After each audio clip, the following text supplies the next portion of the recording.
Hi, everybody. It's so nice to see you again. Welcome back to Tales from Beyond Grow Lane.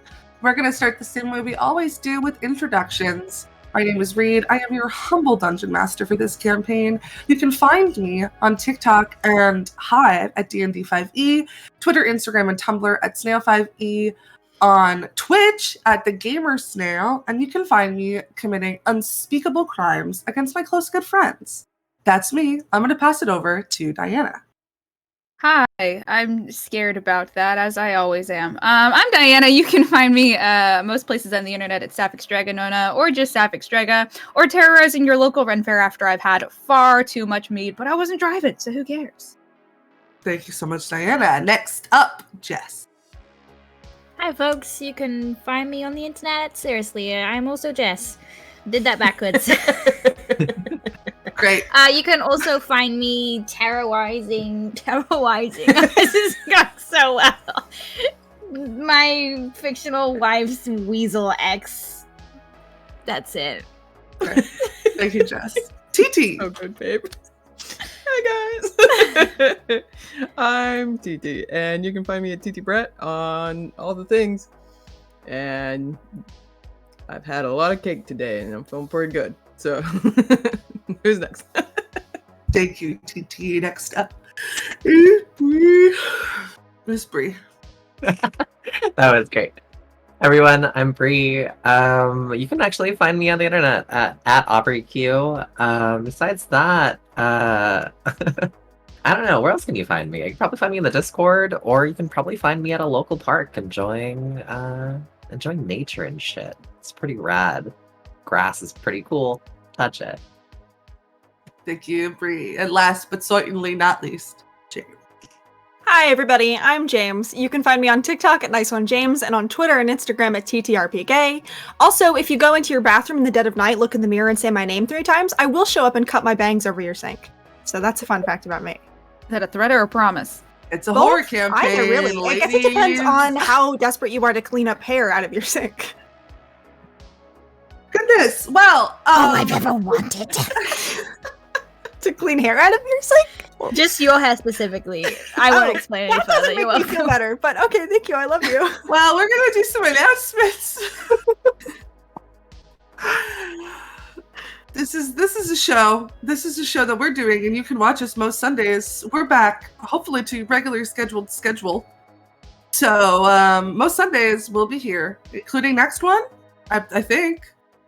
Yeah, nice. Also, speaking of regularly scheduled schedules, Starfarers is done, and we're sad about it. But if you want to know what's coming next, make sure to follow us on Twitter at Starlight Tales _ You know what's not done? Tales from the Starlight Ocean, which you can watch on Saturdays. You know what else is ongoing? The Spring Heart, which you can watch the second episode of this Wednesday and the finale of the Wednesday after that. If you want to support us, you can subscribe here on Twitch and get access to some super cool crow emotes. You can also join us over on Patreon, patreon.com/Starlight Tales. We have a new tier, the $12 tier. You can be a sea devil, but like not the sea devil that threw Tenon in the air form, like the cool sea devils. I'm the sea devil that threw a Tenon in the air form. This is true. So you can be like Jess. And you can get access to one extra monthly live stream a month.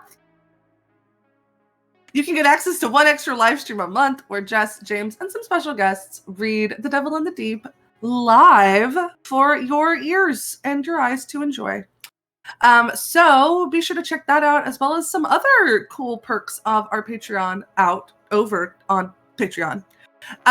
We have merch. You can buy that too. You can also go buy dice at I almost said TikTok.com. No, you can't. Try. At dieharddice.com, use code Starlight10 at checkout to get 10% off your dice, and we get that 10%. It goes straight to gay people. The gay people in your computer. That's us. Am I forgetting anything? I just want to say, I know we already talked about the Patreon, but if you watch Jay and you're like, man, Emil sucks, I want to watch my good friend Jess impersonate the little weasel, that is what we're doing this week in the Devil in the Deep read-through. Not exclusively, but also partially, and yes. I think it's going to be really funny.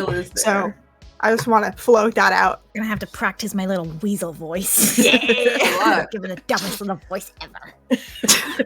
Well, without further ado, let's pass things over to the intro. We'll be right back.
And we're back.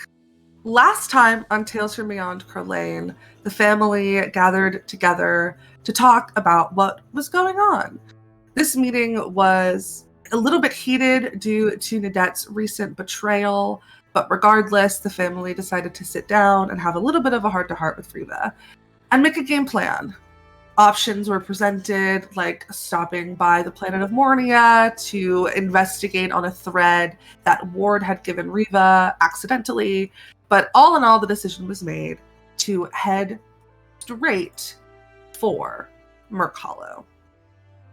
After this meeting was adjourned, Riva and Nadette began conversations of a secret variety and ended up walking toward Bastard Alley, where they saw Ward, who seemed a little bit suspicious, like they were nervous, and Ward was approached by a tabaxi figure, who began threatening them and speaking in some very interesting sentences, before it was revealed that this cat was actually Emil Acheron, Rose's shitty ex. The party very soon came back together, all prepared to fight this man. Tenant fired off 150 points of damage in one turn, triggering some sort of transformation within Emil, who began climbing the wall in Tenant's direction. And we picked up there. We are still in initiative. It is Emil's turn. Emil climbs the wall and is about maybe 15 feet in front of you, Tenant. He looks at you with like this smile on their face that shouldn't be there for somebody who just took the amount of damage that you inflicted upon him. There's a little bit of madness in his eyes, and he just starts laughing. Okay. Long time no see.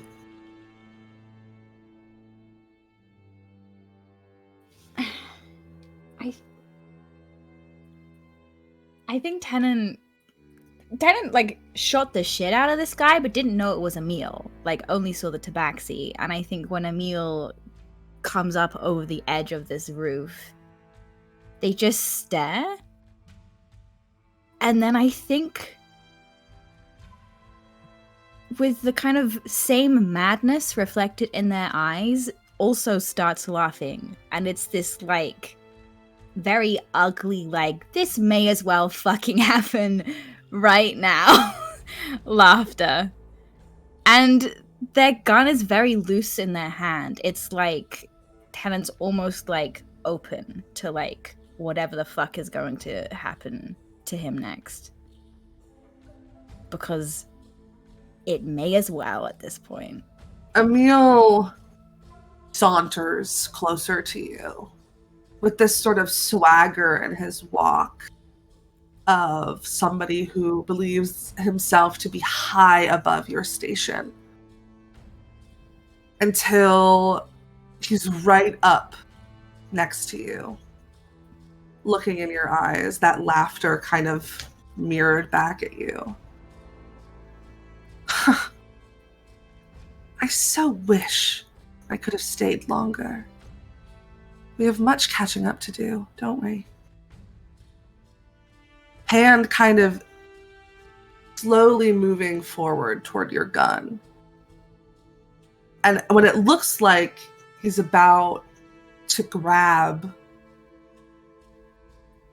the hand passes through, and you hear a gasp coming from below on the street. Those of you who are on the street can see a sword that was plunged through Nadette's back.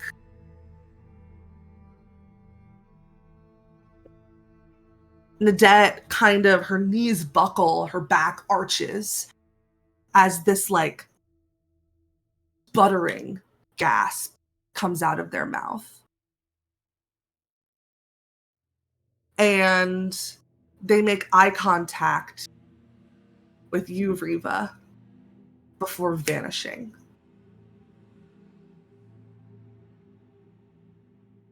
The Emil that was standing in front of you, Tenant, gives you a grin and dissipates into black smoke. The Emil that stabbed Nadette in the back with the sword, standing on the street, looking around at the rest of the crows that are there, giving a salute, grabbing the edge of their cloak and wrapping it around his body and disappearing. We are out of initiative. Did I see what happened to Nadette? Because I'm up on like... No, you heard the gasp. And I just see him disappear. Agreed. What the fuck? Yeah. Can I clarify? I'm assuming Ruby Rose and Rodella are not there yet. Correct. Cool. Just checking. I think, Tennant, what you see is sort of Riva, like you see her sort of hand shake on the hilt of her rapier. And you hear, I think, like, something you haven't heard in maybe your lifetime, where Riva just almost takes a moment, inhales in, and then shrieks in just like a scream of fury. And then her hand stops quivering. She puts her hand on her blade and composes herself and looks at you. I think Tennant hears this shriek and just immediately is like, can I do like some kind of perception check or like to figure out where this guy is? If they've like disappeared, have they materialized elsewhere? Sure, yeah, make a perception check. Oh, I give the help action. How so? 19, but To like instinctually sort of like take a moment to like survey the area and point out things.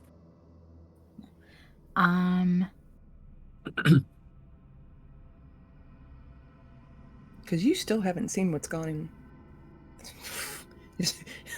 Hear Riva screaming.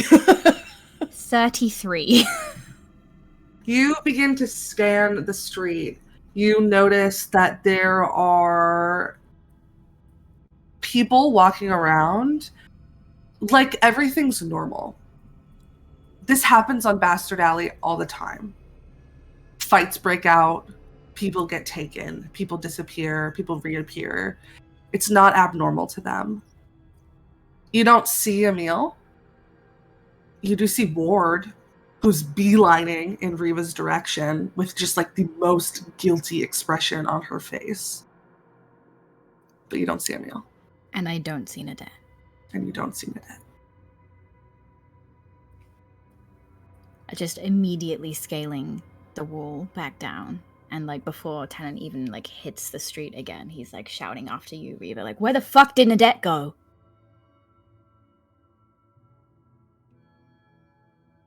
I don't know. Ward?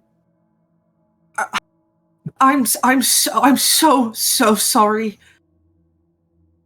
I'm so sorry. Tennant marches up to you, Riva, and like grabs your arm and whirls you around. What do you mean you don't know? Where the fuck is she?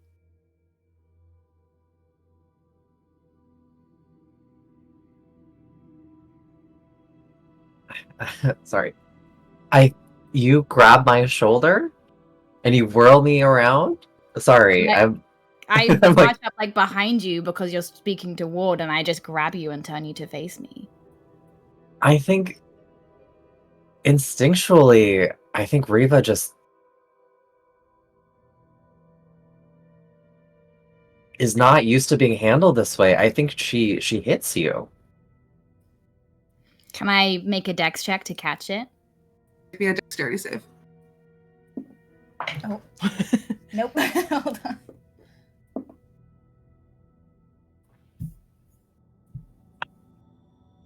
on. Saving throw? Mm-hmm.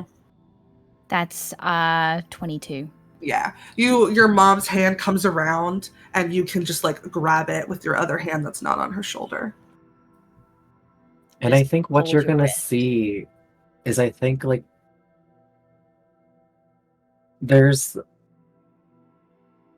I think Riva's fist is shaking. And I think there's a pause. And I think her nostrils flare. And her fist unclenches. And you feel the arm relax. I don't know.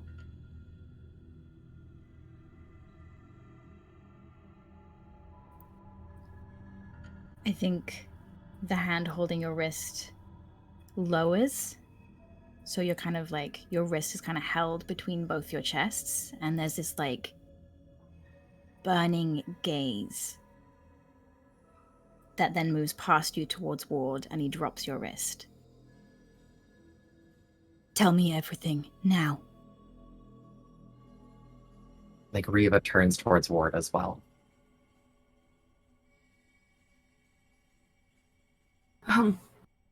Zay reached out to me. I don't know how they got the information that I was with you all.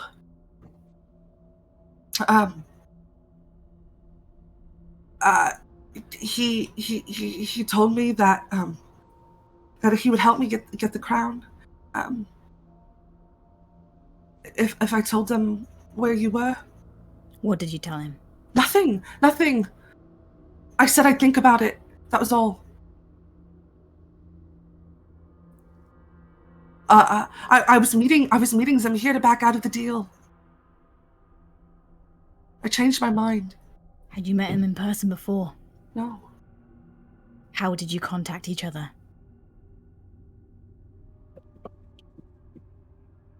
Fine. Is just gonna start walking down Bastard Alley and towards the docks. At this moment, Rodella, too many fucking R names. Rodella, Rose, Ruby. Sorry. Rodella, Rose, and Ruby come running in that same direction that you're walking. What the hell happened? Is everything okay? I think as you guys approach, Tennant doesn't even look at Rodella or Ruby. He's walking right at you, Rose, and he takes both your shoulders and he goes, "It was Emil." That's not funny. Just looks What? at you. What was Emil? Sorry, I don't... What? He took Nadette. He did what? What?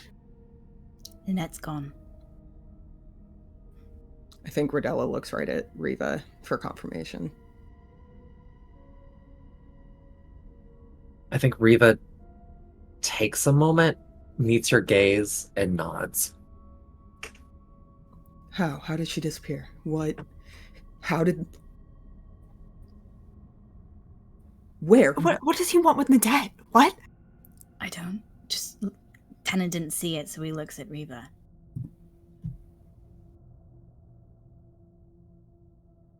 Riva meets all your gazes. I have no idea what that fucking cretin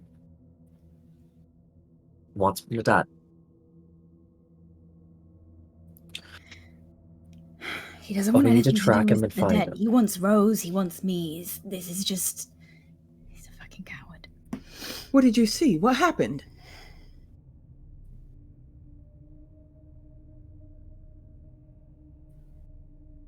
What happened to Nadette? I think I look into your eyes. I glance at Ward for a moment and go back. And we encountered a character, a Tabaxi, who was having a conversation with Ward. Nadette approached.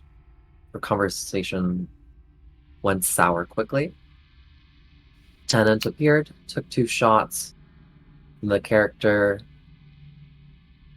revealed themselves to be Emil. They cast some type of magic, managed to appear to crawl up the wall, while another form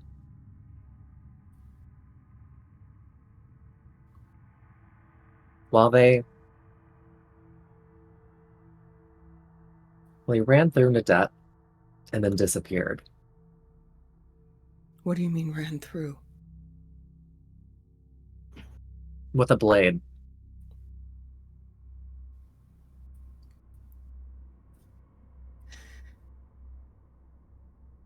Everyone get on the ship. Get on the ship. What are we doing standing here? Anyone have any idea how far he can teleport? Reed, Could I have still be a on the quick planet. question, sort of to that point. When I knew Emil, could Emil do magic? Yeah, low level magic. Okay, but nothing like this. Some minor like sorcery. Okay. Wait, what do you... Emil can't do... I mean, he could do a little magic, but nothing like this. I mean... Is it possible, maybe, that it's someone pretending to be a ghost from our past?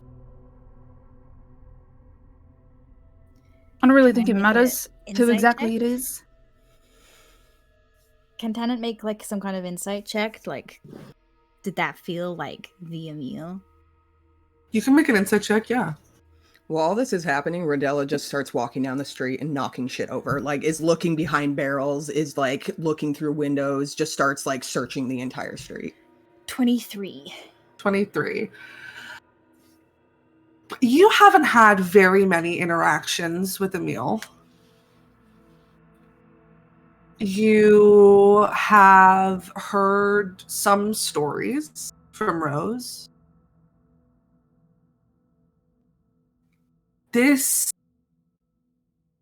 doesn't feel like the Emil that you met, but that doesn't mean that it's not Emil, right? It's been years. People change. People grow. This person seems more unhinged. There was a poise and a decorum to Emil the last time you saw them that is just gone.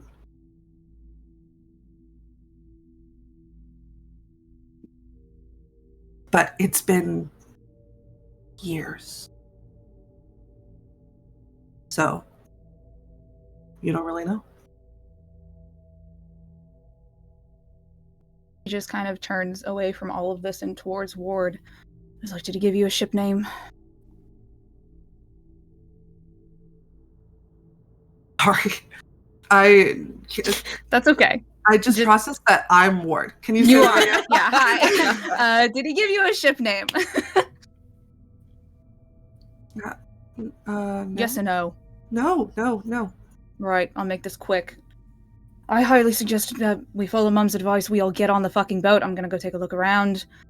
Probably not here anymore. If anyone has any way of magically tracking them or figuring out where they could have gone, now is the time. And just can transforms into a scry. crow and takes off and is gonna start doing laps to see if she can spot them.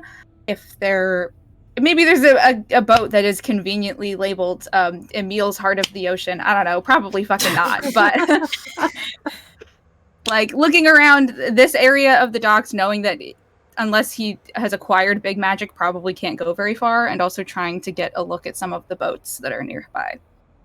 Sure. Go ahead and make me an investigation check.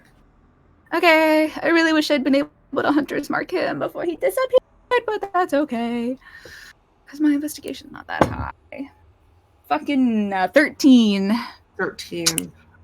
There is so much going Actually, on. I want to use my DM inspiration. Can I use my DM Do it. inspiration real quick? Yeah. Hell yeah. Let's see if this is any better. Oh, it's worse. Never mind. Sorry, continue. There's a lot going on. Tell me more. There's always so much going on this Yeah. on this half of the planet. Yeah. The docks are crowded, and I mean you can barely see names the way that they're all parked together, but you don't see Emil on any of the ones that are taking off. Moreover, you don't see Nadette. I don't know if you know what Emil looks like. Do you? I'm gonna be Great so real with you. question. Rose has never told. I almost called you Chaser. That's not you. Has never told Ruby anything about Emil, so it would come down to if the mom's ever said anything. Rose does not talk Okay. about Emil. Great. So let's Then say you're looking for probably not. Nadette. Yeah, you Yeah, don't see Nadette. You kind of start scanning the streets. Yeah, no sign of them. Well, that sucks. Just I think go for a little lap and come back. you guys are hearing crashing continuing as Rodella is literally tearing this alley and then like starts on the next street over and just starts fucking tearing it apart. And is getting more and more frantic. You see Rodella as you kind of walk out and like turn into the next street. Somebody comes out of like the front door of one of these old houses. I cannot overstate just how plain this man looks. It's like a white guy with like a bald head. He's wearing like a plain white t-shirt and like jeans, sneakers. He like pops out and he goes, "Hey, can you like, we paid a lot for those flowers. So Okay. I think Rodella turns around and says, "Mind your own fucking business," and then keeps walking. And I think Ruby circling back from my little wraparound, will kind of wrap around. Sorry, I'm trying to cope. Will come back and transform back into herself, kind of feet hitting the pavement in front of Rodella, and is like, "You need to get it together right now. am I billing you for the flowers or?" Go back inside." Parts like fixing the floral arrangement. Turns back to Breathe. Rodella. Oh, sorry. Sorry, I didn't mean to carry on. You ever heard of a controlled burn? I think that's what I do generally. Yeah, generally, you're usually pretty good at it. Nadette was stabbed. Now is not the time for a forest fire. Breaking shit and pissing off the locals isn't gonna help us find her. Let's get on the ship. Rodella's going to move past you and keep walking towards the ship. Right. I think as you start moving towards the ship, I put my hand on your shoulder. Stop. Listen. And I think I gather the group of you. Why are we going back to the ship? Split into groups of 2. fan out, see anything we can find. Emil was wearing the form of a tabaxi. A rather garish one. If I remember correctly. God. And I think you sort of hear the sort of quiver in her voice as sort of like the veneer of control is cracking. Form was ashy gray, black beret, red feather sticking out of the side. A dumb fucking hat like that draws attention. We fan out, find any clues, see where they were staying, see if anybody knows what they were doing. We try to pick up the trail. Reed. Mm-hmm. So Tennant has been making efforts to track and or find or keep tabs on this guy for the last decade. What was the last I heard of Emil and where they were?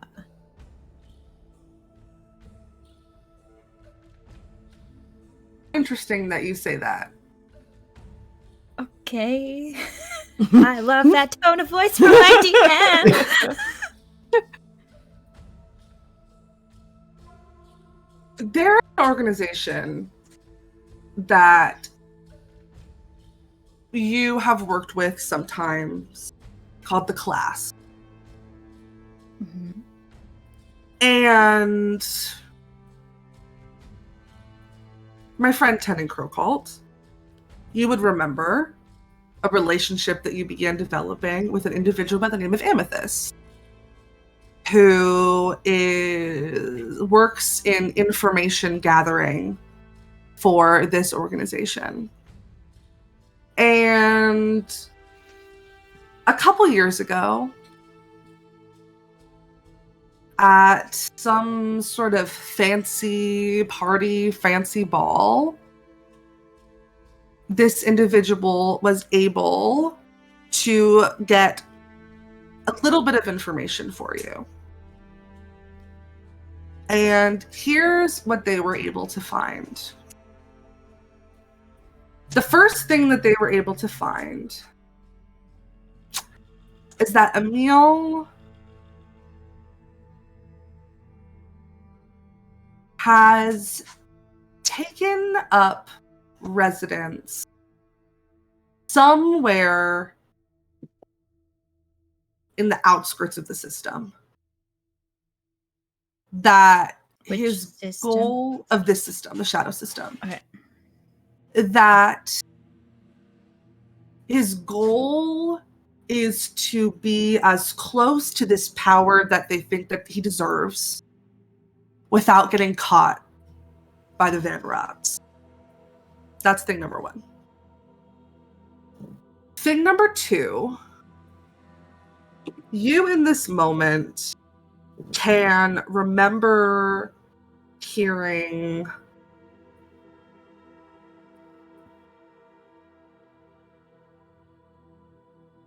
about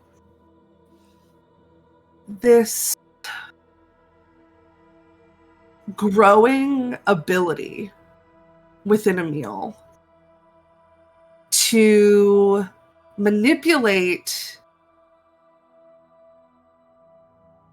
shadow in both illusory and destructive ways. Okay. And number three, you remember finding the name of his ship. Oh, great! This cost you so much money. Eh. Emil's ship is called the Rotten Thorn. Oh, no! Fortunately, that is an excellent name.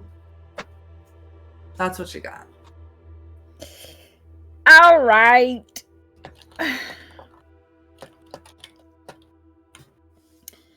I think what all of you see in Tennant at this moment is a dangerous sort of calm. Tennant's not a calm person by any stretch of the imagination, and has not been for a long time. But it appears in this moment that rather than this being like the thing to the straw to break the camel's back, something has snapped in Tennant, but something else is like seeping out. I'm sorry, one more important piece of information. Yeah. Hold that thought. I might not be so calm. You also know that Emil has a twin sister who works for the Van Rots. I do know this. Okay. Do we want to do a story time on the Van Rods just for the people like If we need to, we watching? can. It's just Okay. TLDR, the ruling family of the system. That's all we need to know so far. If it comes up, we'll talk about it.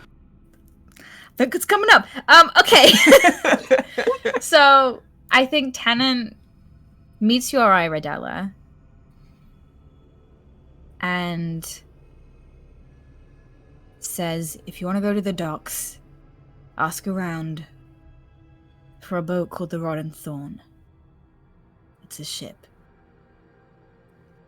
I think we're this kind of role reversal.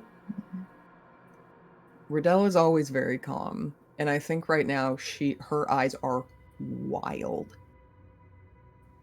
And she rips her arm out from under Reva's hand and just barrels for the dogs. And then I think Tennant looks at Ruby and doesn't say anything. I know. Let's hope my babysitting goes better, and we'll walk off after her to help her look. Also has been holding Rose's hand this entire time, has not let go. Oh yeah, she's like white knuckling your hand almost. I know we're gonna split up and look for Nadette, but I think if Emil has set foot here, then we have some very powerful allies not that far off in the Van Rots, and I think it's worth petitioning them, because if anybody knows where Emil has been making birth, that's a shit term, it would be them. I'm happy to go.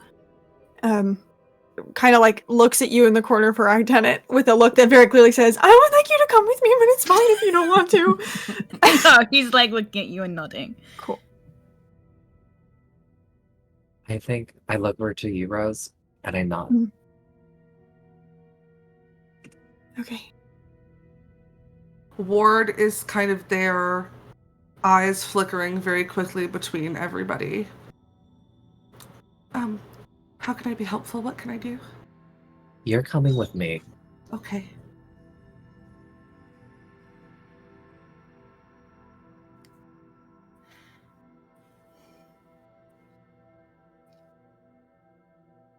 And I sort You're of just coming on with me. I'm sorry.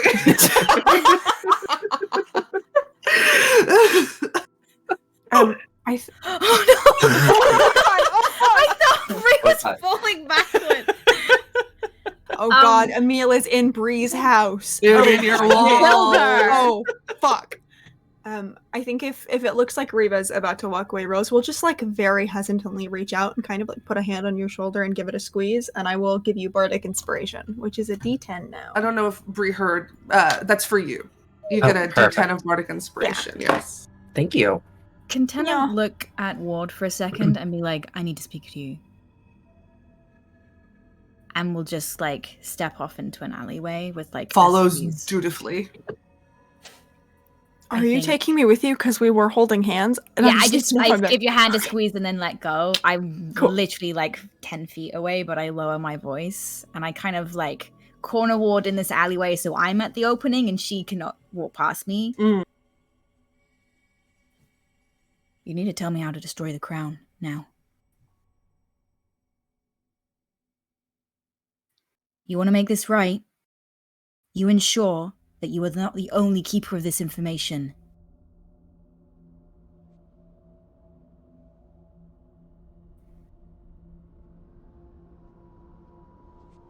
has trouble meeting your gaze for a moment. And you can tell that there is a lot going through her mind. She looks up at you. In order to destroy it,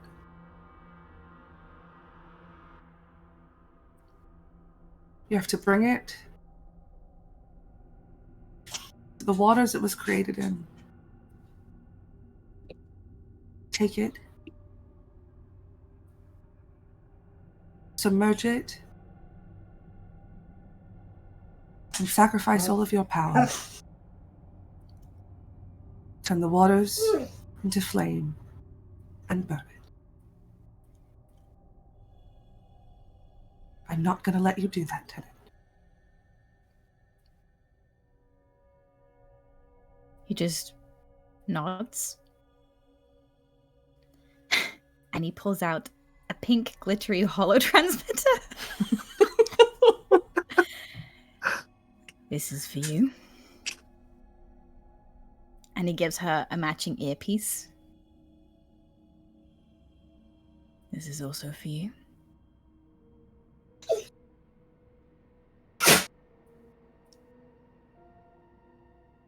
anything happens with her, you call me.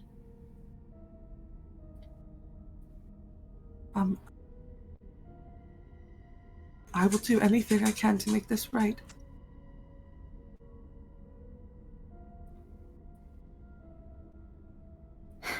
Just doesn't look angry. I don't think much is breaking past this kind of like eerily still expression, but just shrugs and then walks away, takes Rose's hand again. She kind of shoves the earpiece in her ear, puts some hair over it, and walks in Riva's direction. What are you doing? I say to Riva.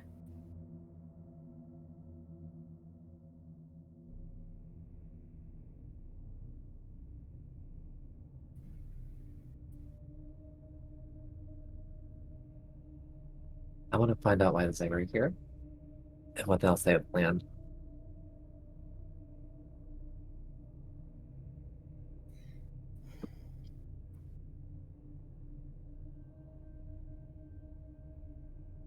Somebody should tell Ruby Senior what's happened.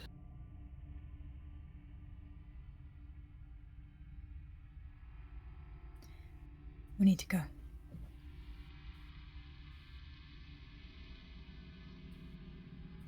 Is there a teleportation circle that will take us to the Van Rot estate or close to it? I would say there is one that will take you to like the public facing area of the Van Rot estate, and then once there you can kind of figure out how to get toward the like central area of Blackspire Keep. Okay. Cool. All right, you guys will head off in that direction. Let's check in with Ruby and Radilla. I feel like the roles have... Ruby was definitely like a you need to keep this kid on a leash child, and I feel like the roles have reversed a little bit. Just... Radella's been going through the docks and like stopping every single person that they pass by, you know, aggressively if they need to, and asking for information about the Rotten Thorn. Yeah, you sure, make me an intimidation check.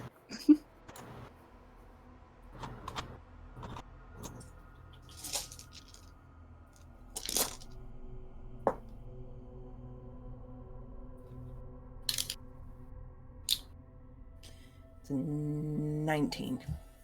Yeah, you grab a It's somebody with like very, very pale, like almost translucent skin and this like long silky white hair.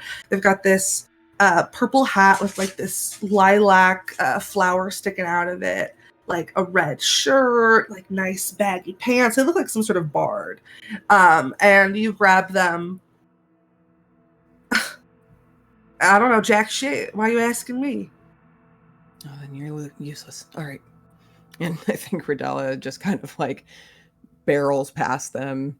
They kind of yell after you. You want information in this fucking town? That's not how you get it. I think Ruby kind of appears, just like behind Rodella a little bit, and just quickly like pulls a little one of the coins that she stole not fucking 24 hours ago, because goddamn, it's been fucking like a day. This is the longest day in existence. And kind of will just like flick it in the air and catch it as she's looking at this person. And is fully prepared to like good cop, or not good cop, but corrupt cop, a little bit. Yeah, then how exactly do we get information in this town?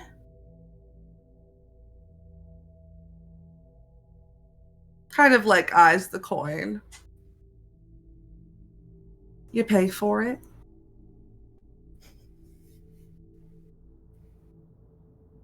Well, there's more where this came from, but I'd like to hear what I'm paying for first to decide how much it's worth.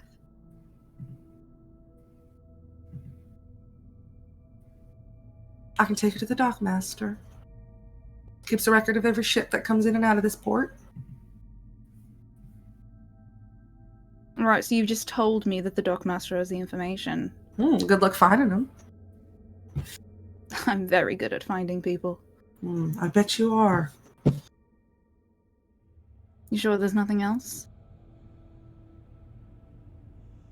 We'll have to see, won't we? Kind of grab a couple. I don't know how much money is.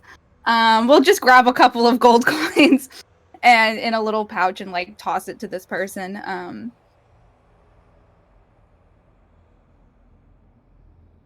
If it winds up being worth something, there's more where that came from.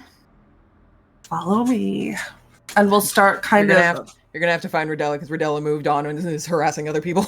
Just like, hold up 1 minute, right? Gotta go get my mom. We'll go find Rodella and be like, well, while you were busy, I don't know, harassing tourists, I've actually found us a lead. All right, let's go. Fantastic. You're not gonna fly off the handle, are you? I'm barely managing my feelings right now, much less anybody else's.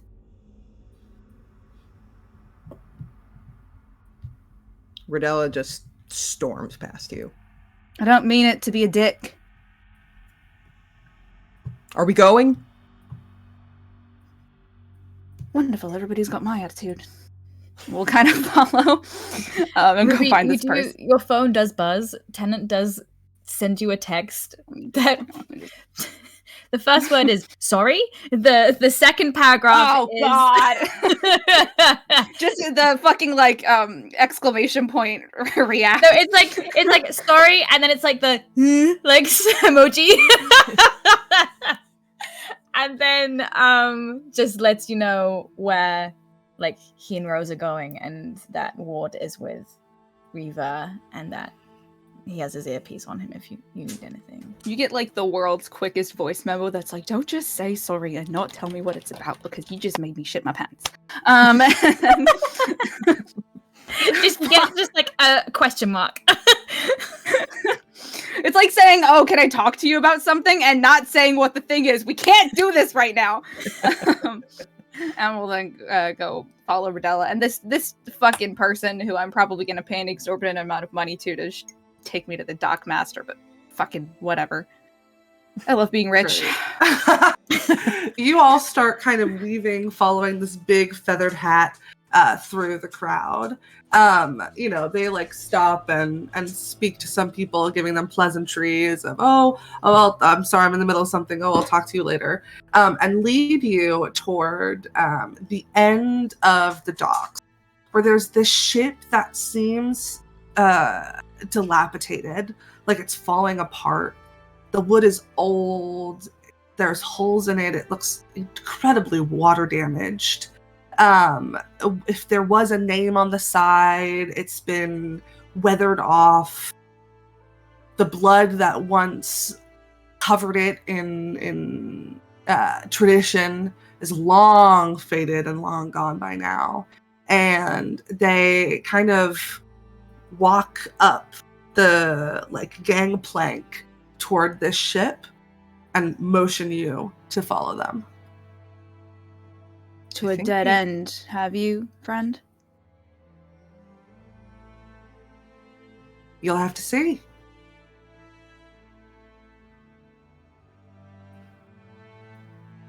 I think the entire walk up that hill with them stopping and pleasantries and everything, Ruby, you were having to physically restrain I think there was a lot of just okay, down boy, relax. So I think at this point, Rodella grabs the pouch of coins from you and storms up the plank and just continues to follow, but has these coins in their hand like a weapon, ready to fucking hit them across the face with this bag of coins, but is waiting. Once the three of you are on the kind of main area of this ship, this figure walks up to the mast where the crow's nest is and kind of knocks 3 times and waits for a second, knocks 3 times again, waits for a second, and knocks 3 times once more. And you watch as this kind of panel from the center mast comes up and moves out, and you see literally a chute, like a chute for mail, right? That you could send tubes through in a science fiction movie, except it's person sized, and they kind of hold their hand out.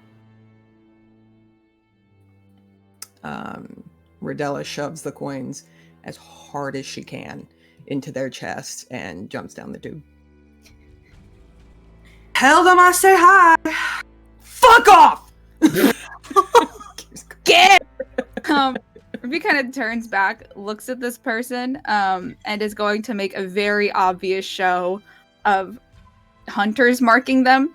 She usually tries to be very subtle about it, but at this point, just all the little components, she's just not shy about it at all. And a little red target appears over this person's heart, where they can see it. She's like, if I don't like what I see down there, I'm gonna come find you. I didn't hear what you said, babe. Nice to meet you too. Right. I'm kind of just still looking at them, maintaining eye contact, walks backwards, and then jumps backwards into the chute. Great. We're to there, and we'll go check in with Rose and Tennant. Water slide. I think on the walk, after just almost as soon as we're clear of earshot, Rose will kind of turn to you and say, "Are you okay? Did he do anything?" I'm fine. No. Okay. Right. Let's go then. I think it's kind of just rubbing his thumb over your knuckles, just offering silent comfort, because words aren't really gonna cut anything at this point. But Yeah. I think you can see on Rose's face they are a million miles away right now. I think they just leave you there, in where you need to be. But it's cannot express how fucking alert this man is. Anyone just gives him a slightly weird look. Sure. You guys can head over toward the teleportation circle. Okay. So, the king and queen, yeah? That's, Yeah. Oh, have you ever met a king other than my... just the Ambrose? pleasure of the one, yeah. Do I Right, need okay. curtsy, or... You're saying that as a joke, but you should bow. Or Cutsy. Do I have to? You really should. Yeah. Okay. Fuck. Look, just I will do the talking. This is what I'm good at. Yeah. But yeah, you should bow. Just the menacing in the background. After you bow, though, right? You are, because I would really get us off on the wrong foot, and I think I'm about to ask. So, I mean, really, it's like a win because that's not the point. Also, you should refer to him as Your Majesty only. Oh, fuck off. Unless they ask you to call him. I don't know if we're on a first name basis. I've never met either of them, so. What can I just check in? What is the Crowcolts' relationship with this king and queen? I know they are our allies, kind of, but Yeah, I mean, I would say that I don't think you've ever met in person. I think that they probably have sent like a fruit basket.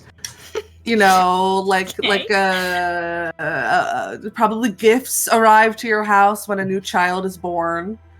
Even though you never sent them a birth announcement, they just kind of appear.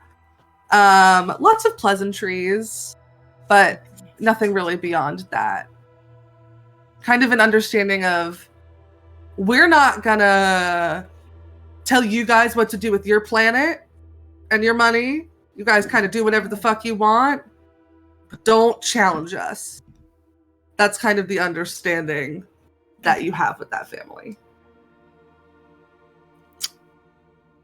okay. I think Tenant looks so displeased, and you're maybe 20% sure that he might do what you've said. I think the like far off kind of frustration and sadness falters into a little bit into like a very like familiar and fond expression of you fucking do what I'm telling you to do. Listen, I'm fucking royalty. I'm married to a fucking princess. Maybe I'm on the same level here. No, Ish. I'm not. I'm an act. Not to. You are very validly a lord of the Feywild.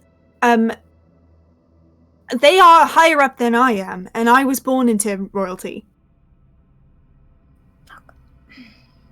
Yeah.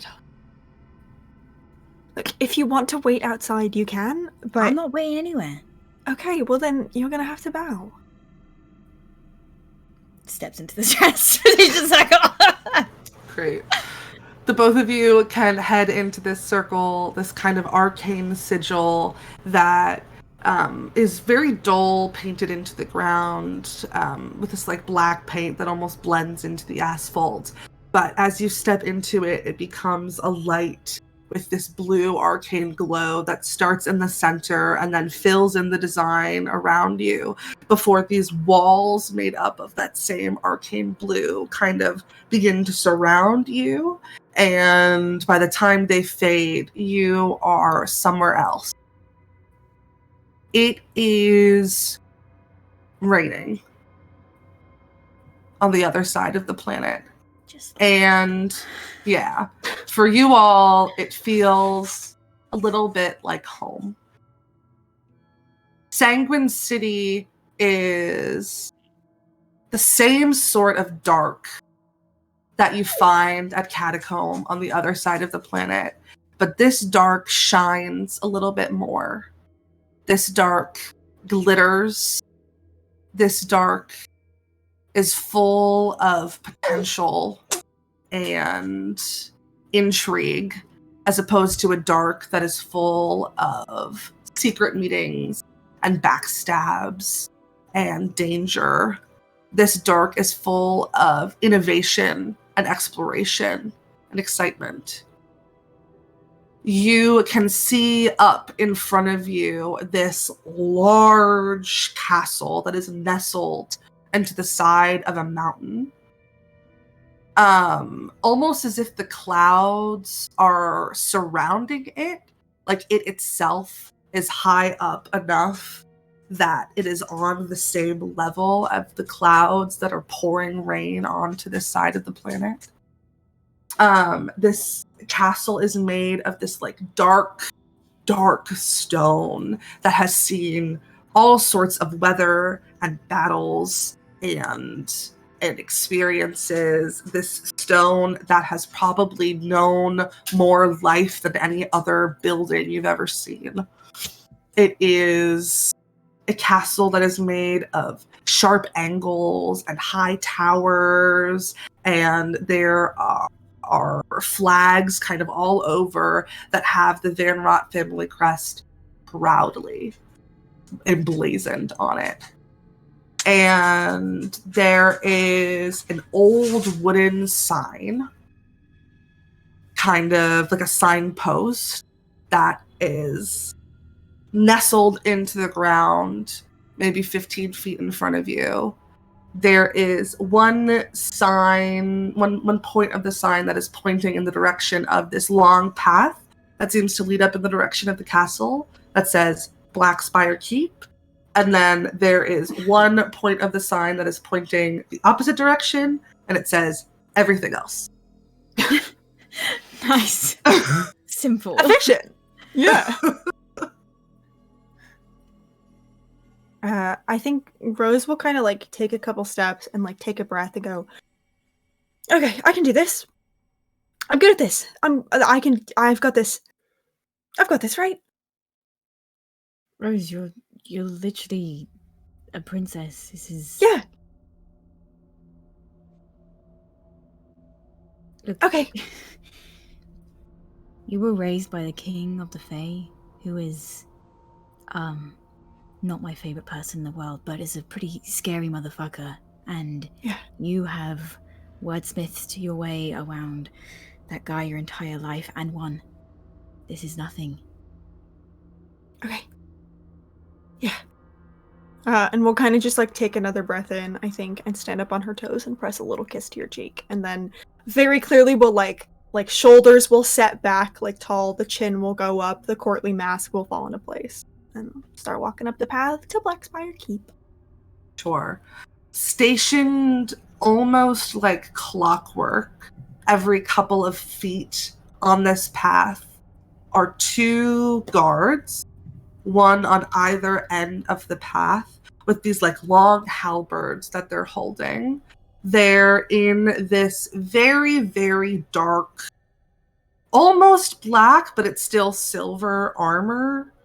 And these helmets that, even though you probably get the sense that they're not all tieflings, but these helmets that have these curling horns that are attached to them seem to be some sort of show of power of size. And the other notable thing is each of them, they're like the armor that's covering their arm. It glows with like that same blue magical glow that the teleportation circle did, almost as if it's a little bit enchanted, a little bit buffed. But they all they all stay unmoving where they are on either side of the path. Your presence does not faze them. Your presence does not cause them to move or blink an eye. They stand there unwavering, staring in the direction of each other as you walk past. And this is a long walk. So you pass maybe hundreds of these guards as you walk up this long, winding path. Every inch of your walk, you can see this giant castle that is looming over you as you walk. It appears to be getting bigger. Not that you're getting closer, but the sensation is that you are getting smaller and this building is getting larger. And you walk for minutes, maybe an hour, before you get to the top of this path. So, remind me, history lesson, quick, Yeah. These guys don't like Emil because he's a prick. Yeah, but so like, basically, no one likes Emil, but... Right, no, Emil's, the Acrons, Emil's family, we'll kind of like look over at the guards and like we'll lean in a little bit to whisper in like a more hushed tone. The Acrons used to be the royal family of, not, we're in Hemlock of Nightshade. where we just came from. And when the Wretch King and Queen kind of motions up at the castle, reclaimed their rightful throne to Hemlock, they expanded into Nightshade, and Emil's family didn't put up a fight, which is why Emil's sister now works as the shadowed left hand of the Wretch King, as like the spy master. So they hate Emil pretty bad, because he is the only one in that family who will not just accept defeat. Okay. And we know for sure the sister's definitely not on side with him. I mean, they sent me a very nice letter after the ant farm apologizing, so I say probably not. Okay. Yeah. Yeah. Fine. Great. Great. Do I look like shit? I look like shit, don't I? No, you look great. Inside Kind of check. That's pretty good. What's your insight check?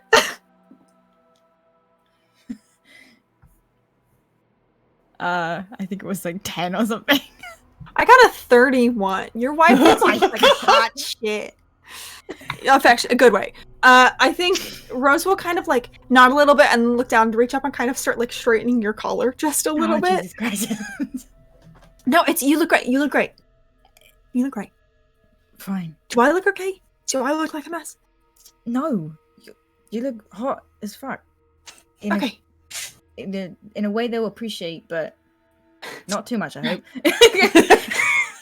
A little bit of a glare up at the castle. Okay. All right. Kind of like pat your chest a little bit. Okay. All right. Well, let's go befriend a king. Yeah, I'm so good at that, actually. Royals love me. You You kind of make spins it. your head a little bit. One does. I'll start walking. You make it to the top of this winding path, and standing in front of the door to this castle are two more of these guards. And one, and you can't tell which one, but one speaks. Stay to a business. Hi, good afternoon. We're here to request an audience with the Wretch King, and preferably his spy master as well, if she's available. May I have a name, please? Of course, hi. I'm Lady Roisin Crowcolts, Director of Altruism for the Crowcolt Empire and Princess of Feywild. This is my husband, Tennant. And 10. She's Barbie, and he's just Tennant. And he's good. Mhm. It just nods once. Holy shit. I'm sorry, I just need a moment. One of them, the one on the left, kind of nods and turns around to walk into the castle. The other one not moving. Again, this glittering halberd standing there staring at the both of you. And after a couple minutes comes back, and the two of them in tandem with each other both step aside, allowing you to walk in. Thank you both. We'll step in. The door closes behind you, leaving you both in this long, dark, marbled floor hallway that's lit by these wall sconces that have this glowing blue arcane flame that's coming from them. You can hear the sound of your own footsteps echoing through the hallway. There is nowhere to go but forward. And so forward you go. And that is where we're going to take our break. We'll be back in 10-ish minutes. Don't go anywhere. We'll see you soon.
Hope you had a good break. Hope you got a snack. Hope you got a drink. Hope you went to the bathroom. Hope you did all your break activities. I know we did. We're going to pick back up with Riva and Ward. Hey, Riva, where are you taking the person who is wearing the face of your dead sister? So, I want to double check and ask something, which is, I'm assuming that several other criminal organizations here located on Bastard Alley have shops or representatives or what's the term? Ambassadors? Yes, they do. Ambassadors, yes.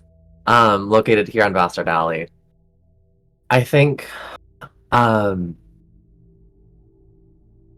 Riva is barely keeping on the veneer of like control over her emotions and anger and fury and just like this tumultuous storm of emotion. And I think it manifests in these small little cracks and quivers as her like body tries to contain what feels like an explosive buildup of just pure rage.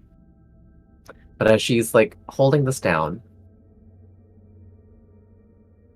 she looks over to Ward and kind of goes, I don't blame you. I want to be clear.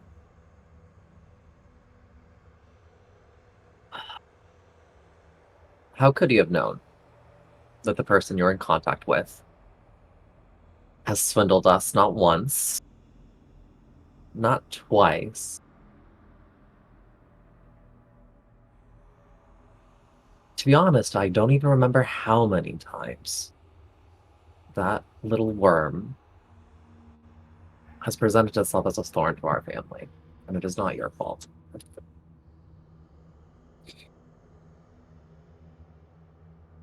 But while we're here, we have some business to do and some investigating to do.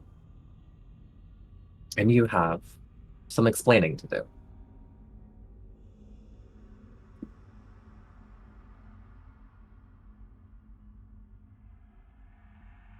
Is that fair?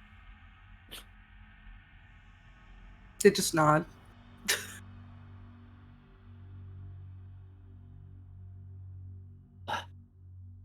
I think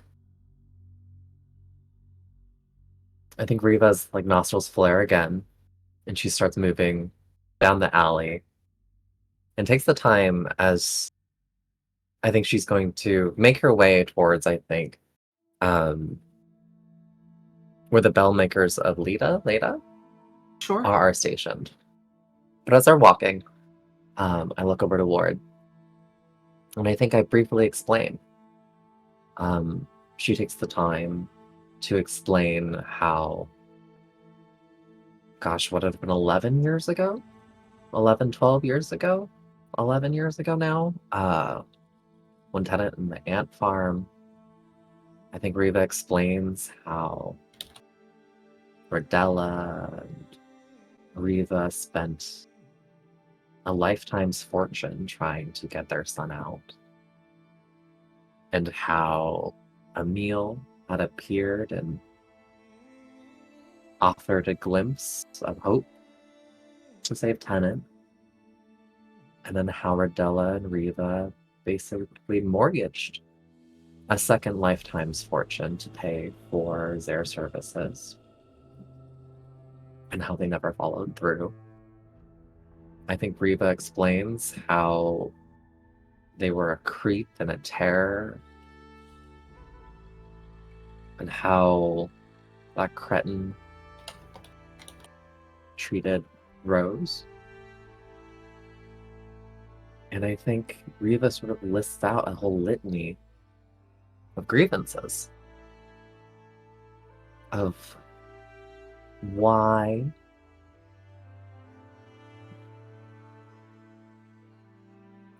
she's furious.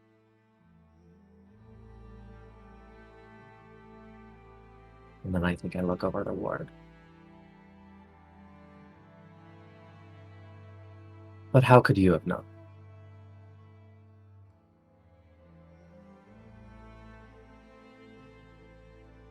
That sounds awful.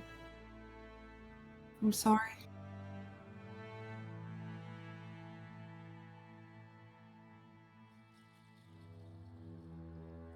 The worst part about it is,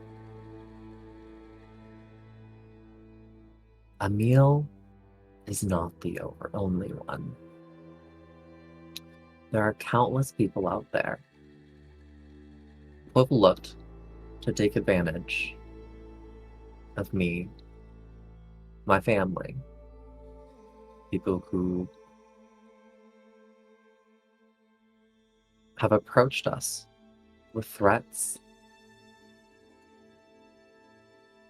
with promises of violence and vengeance.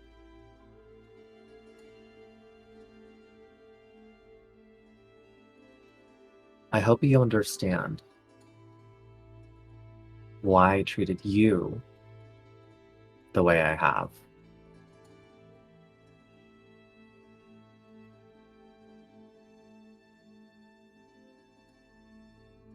I get it. Doesn't make it sting any less, but I get it. No, it doesn't make it hurt any less.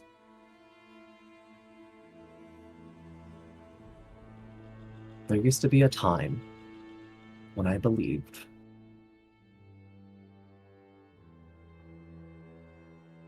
in an eye for an eye, and that would make things equal.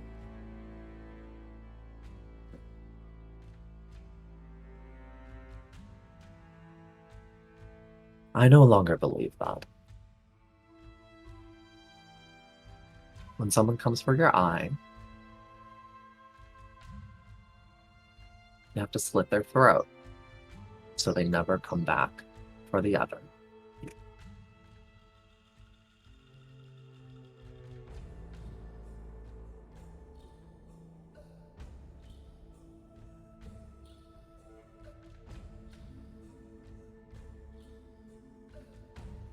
You either slit their throat, or you forgive them.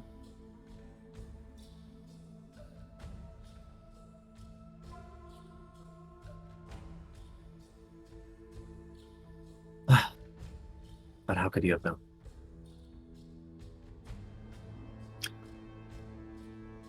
First, we find some leads. And over here we also conduct some business. People will recognize your face. People already have recognized your face. But they don't know you.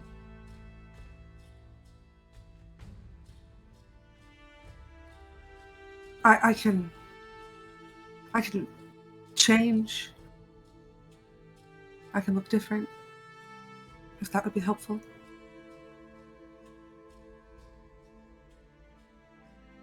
I don't think it will. A face holds power. A name holds power.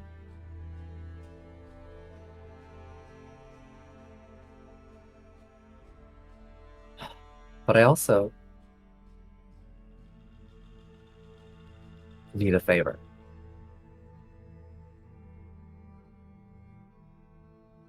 And I think Reba stops and pulls into like one of the dark little alleys of Bastard Alley, the little branching offshoots. You can hear Ward's heart beating faster as you do this.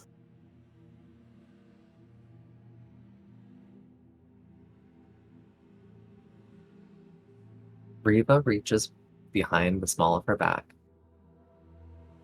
and pulls out a knife. It's old, well worn. You see its leather handle has been like wrapped and rewrapped. It bears a very well-worn hilt. She draws the blade. Reva, please, Reva. And then she flips it over, holding the blade in her hand and offering the hilt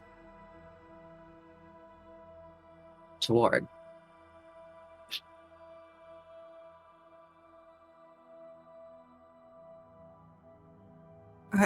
I don't understand. There may come a time where you'll need to use this. There may be a time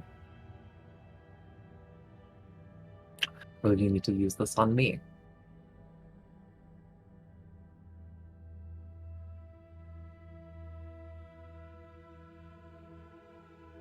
My family will hate you. They will hunt you down to the end of the ocean, to the end of the stars. But when there comes a time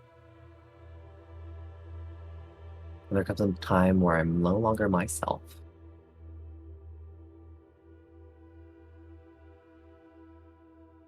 I'll have to trust you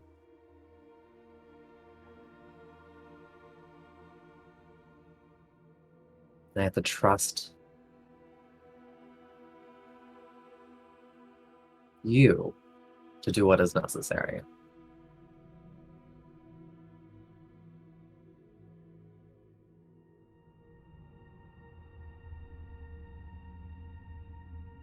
For years, I have had Lawrence's horns mounted in my office.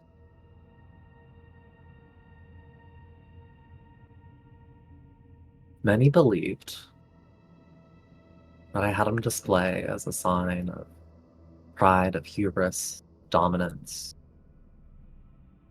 as a way to threaten others who would come to me. I think those rumors, that face of who I am to the outside world, has had its uses at times. But for me, they have been a constant reminder of my own failures to do what had to be done.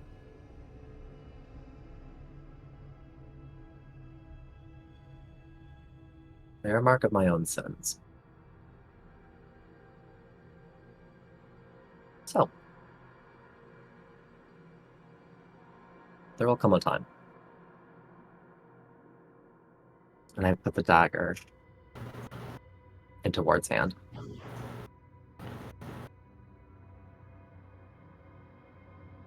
Her hand very gently wraps around it. She takes it and kind of shoves it in a holder that she has on her leg.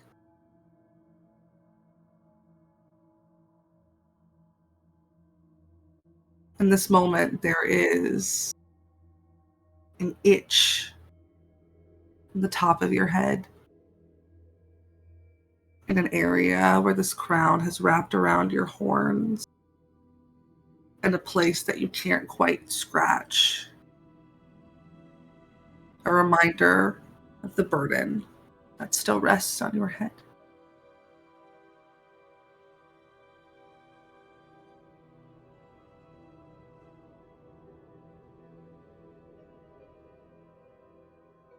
I think Riva grits her teeth. And do I still hear Ward's pulse?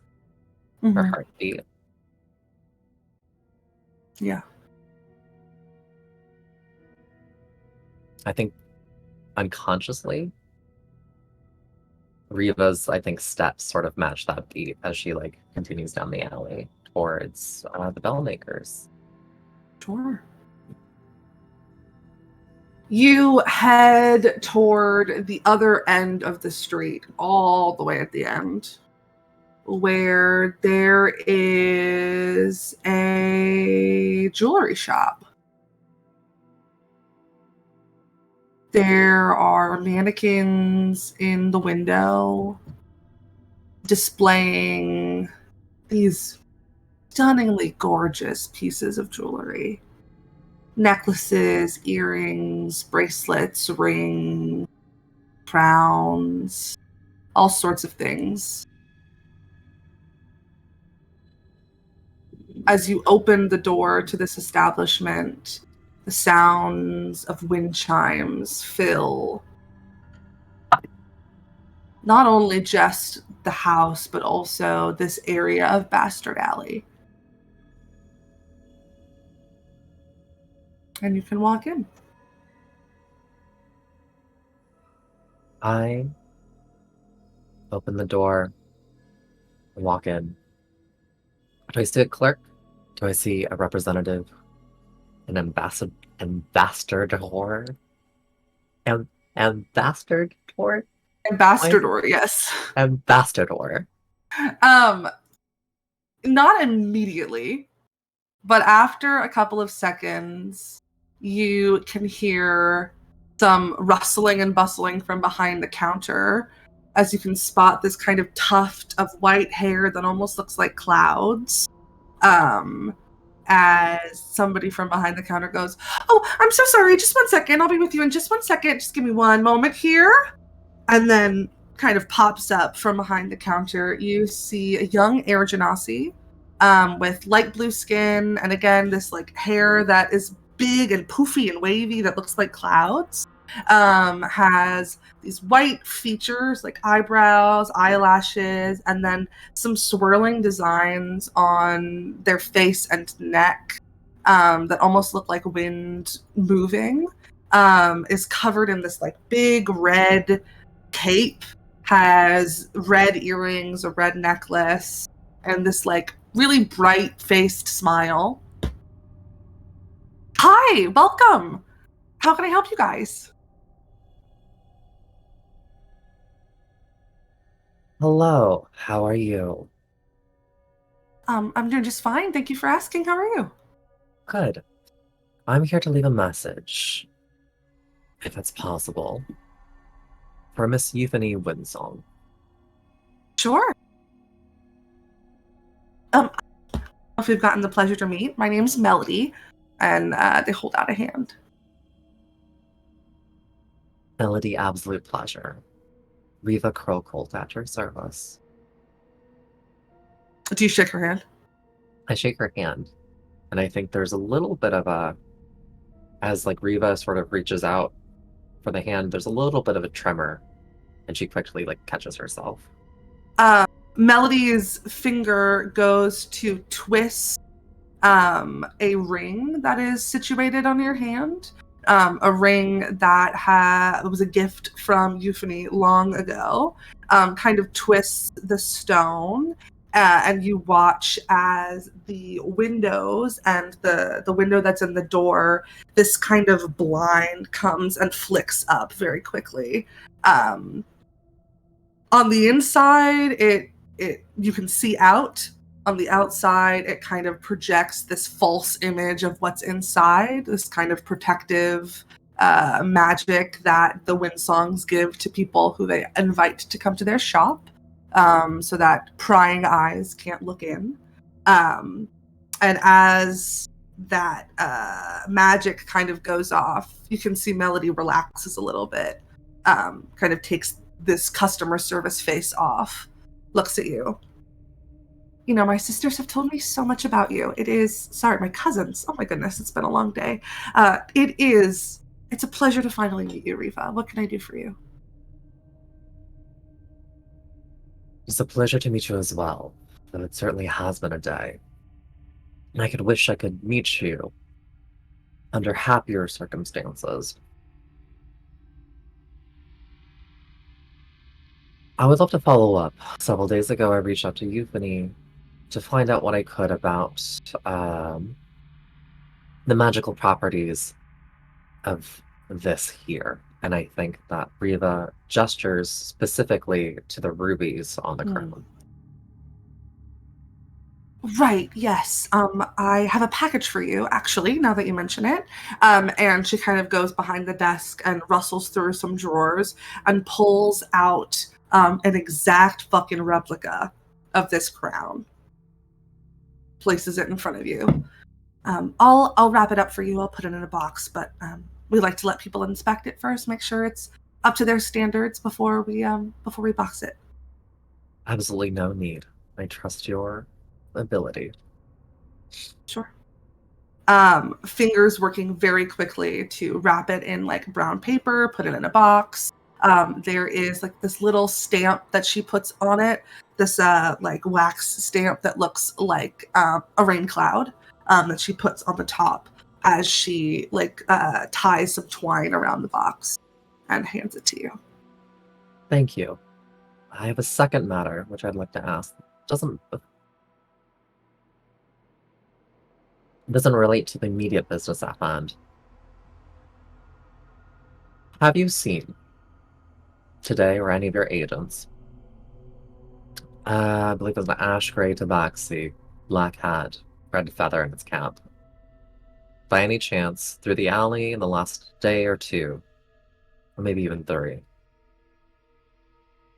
I'm trying to get my dice out so I can roll about it, but they're stuck in the drawer. Come on!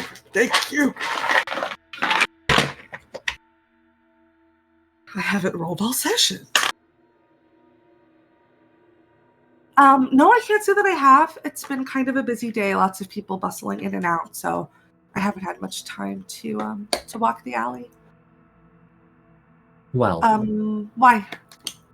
if you or anyone in the organization happens to have seen this figure, please have them report to me. Send a note.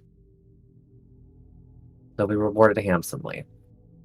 And I think Riva takes little cards on the desk and I think writes her like personal transponder number and sets them on the table.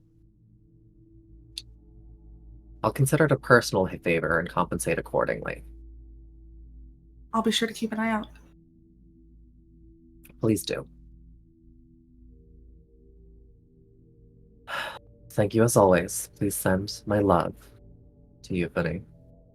And please, it has been an absolute pleasure to meet.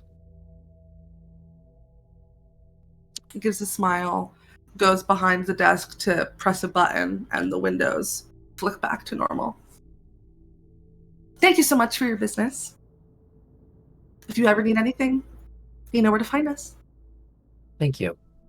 And I think Riva walks out of the shop with Ward. Okay. We will leave the two of you there for now and flick back over to Ruby and Rodella. Tell me about the water slide, down the dude. chute. You slide down this chute. Cool. It takes about 30 seconds before you land. And Riva, you can, Rodella. Oh my god, Jess.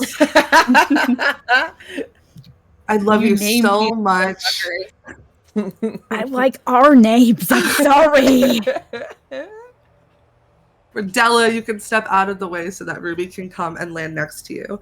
And despite the fact that you have very distinctly traveled down, you appear to be standing on some sort of floating structure above the docks. There is a very clear border to this platform, so it's not like you're going to step off. However, you can see through to the bottom. It's a little disorienting. You look down and you can see people moving, ships coming and going.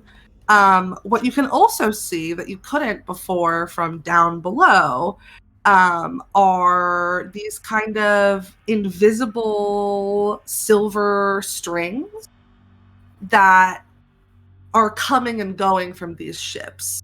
Almost like the classic astral string that you all know and are familiar with from astral travel. However, it's like tracing where they've come from and where they're going. Almost like tracking it in time. There is an individual who is sitting at a desk. This person has this like deep, rich blue skin. we're in like a cool color skin tones today, folks. I don't know why. Like a deep, rich blue skin and this dark blue hair that is braided in some very fancy side braid. They've got some pieces of like a golden jewelry in it. They've got this wide, cut open, like white puffy shirt. So wide open that you can see most of their chest, and across where their chest is, there is this tattoo of a green dragon that kind of sits along their chest. And they've got these 2 top surgery scars that look like lightning strikes that are coming from the dragon's mouth. They have these like big red billowy pants that are fastened with this like big brown belt. And they're sitting very relaxed in this seat, flipping through some sort of book and writing something down, moving some coin from one side to another, and flipping to the next page. And it seems like they are tracking the ships that are coming in and out. If Rodella wasn't so crazy right now, she'd be so impressed with the aesthetic, but TT's impressed. Thank you. It's like just looking down at this map for just a split second. It is visibly very impressed. Bird's eye view. Very clever. People like to sneak in and out of this city, and I don't like it when they do that, so this is the only way I can see them all at once. We're looking for somebody. Aren't we all? One ship in Looks up particular. from their book. Who are you? Rodella Crowcolt. Oh, fancy name. Have you heard of the Rotten Thorn? Starts flipping through the book. You're not going to ask me my name? I think Rodella looks over at Ruby because Rodella can't speak right now. Yeah, all right. Yeah, Ruby's like, yeah, all right, fine. I'm gonna fucking do this. What's your name? And please make it quick. We don't have a lot of time. I'm sorry, I thought I was the one who was helping you out, not vice versa. We're gonna play games or what? What's your name? Flood. Very nice to meet you, Ruby Crowcolt. Now, Rotted Thorn. Gives you both a look of, Jesus Christ, you both need a nap. And starts flipping through this book, taking their own sweet time, humming. Are there any candles or flames or anything in here? Okay. Good. Terrifying. Yeah.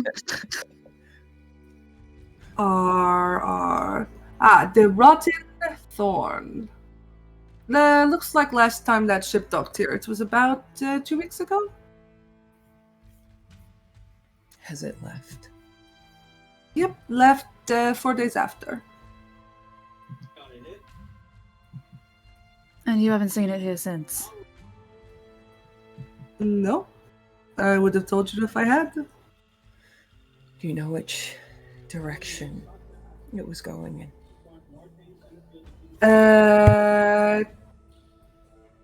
Towards Dirithium?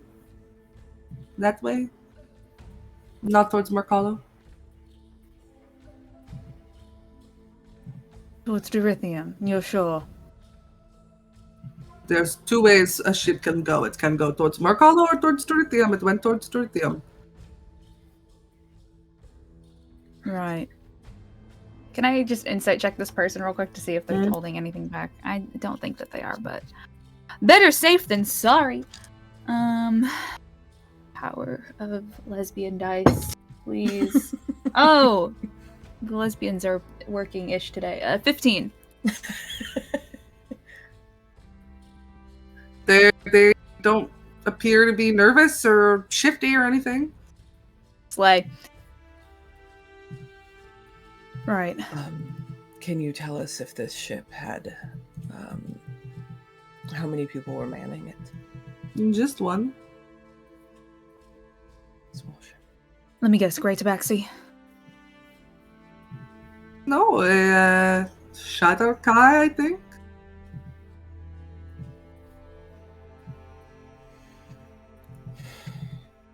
Is there anything else you can tell us about this ship? Or the person who was on it? It looked new.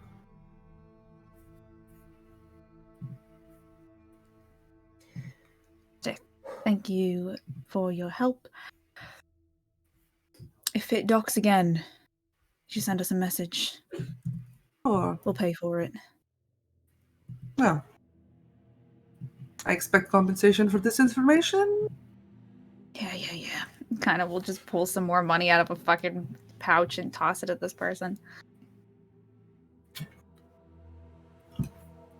How do we get out of here? Jump. Rodella Not a jumps. problem for me. Okay, alright. You jump and you free fall for a moment before suddenly you find yourself back in the chute and you can step back out onto the boat.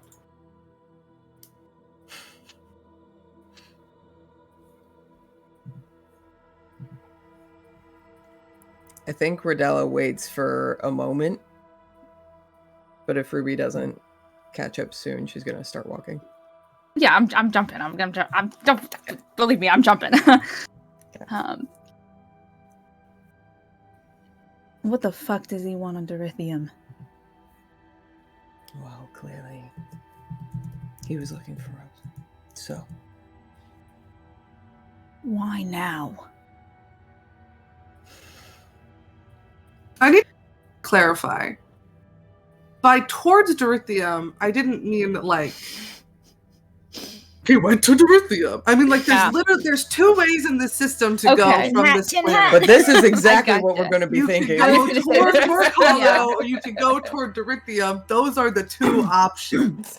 Gotcha. I'm glad that we, the human guys, know this. But these guys do not. Yeah. You didn't say towards Merc Hollow. You said towards Dorithium, and we're going to be going. Those are the two options.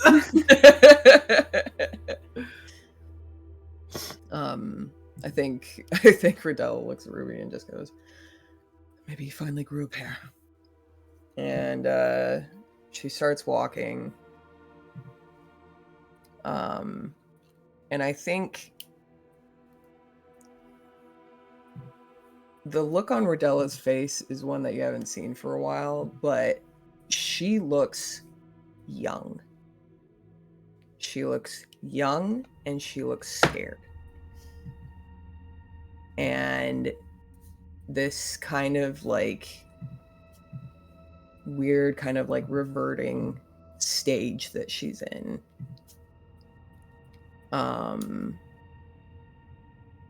is mixed with the kind of rage that can only be built up over decades.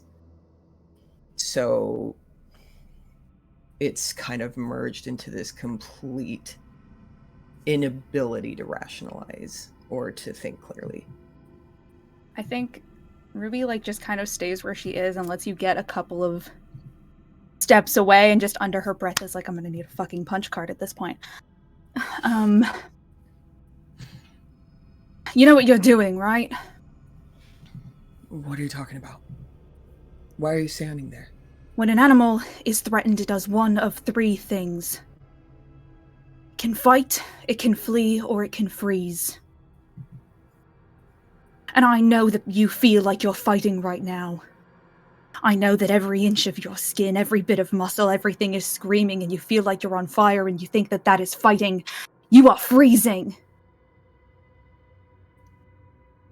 It is going to blind you.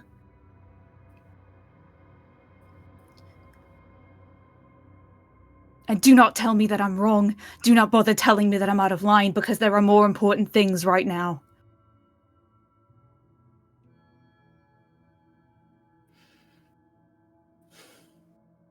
Between you and everyone else in this family flying off the handle at a moment's notice, I cannot lose all of you.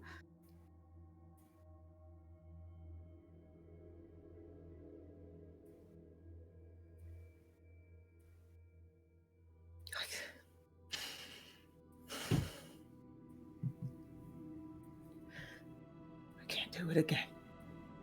I know.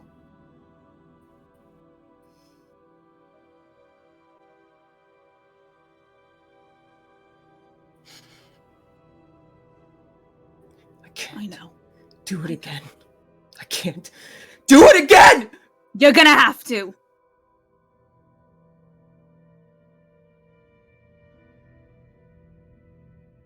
And it's not fair. And it's scary and it fucking hurts and I don't... And even if we all survive this, I don't exactly know what we're supposed to be going home to. The way we've ripped ourselves apart the last few days. But you are going to have to, because what is the alternative?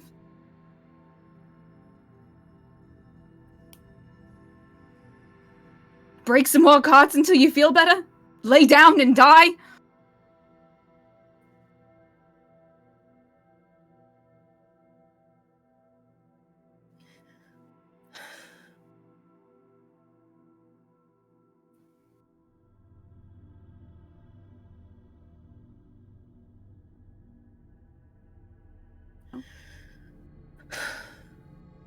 Everything was supposed to be different for her. I know.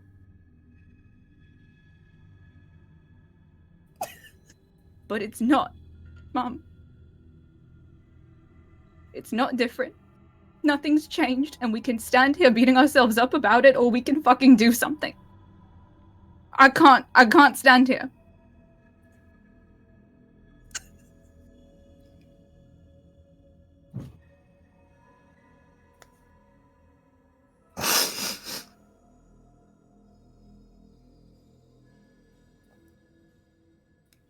I don't know what to do.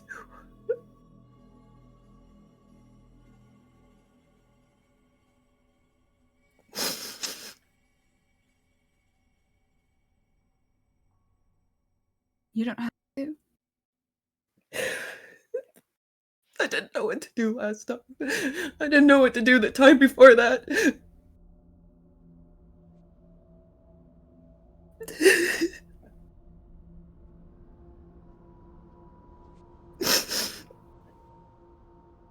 I couldn't do anything.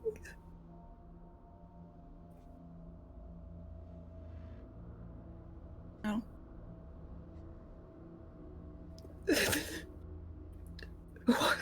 What is all of this for? If I can't keep you guys safe.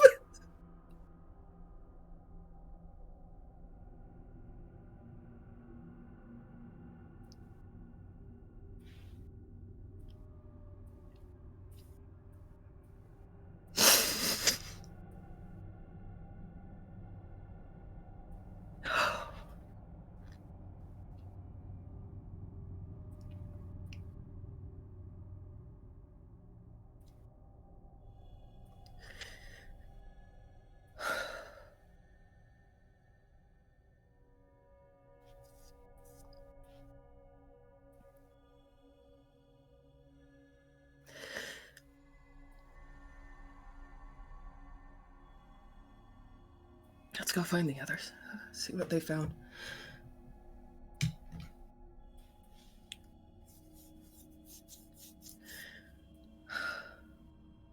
When we are home, I think we all need to have a very long conversation about that question you just asked.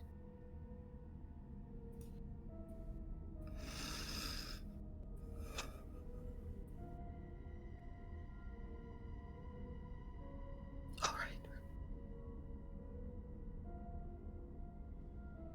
Okay. We'll kind of turn and start walking back towards the docks, giving just a couple of paces of space, doing the thing that everyone else in this family so often does for her, and just kind of not looking. Rodella is very appreciative. I think she just walks behind you and cries silently.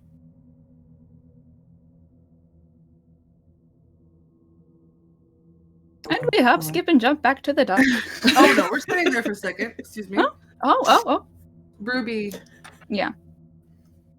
This is a lesson that you have learned many times. That your parents are not indestructible. But that doesn't make this feel any less wrong.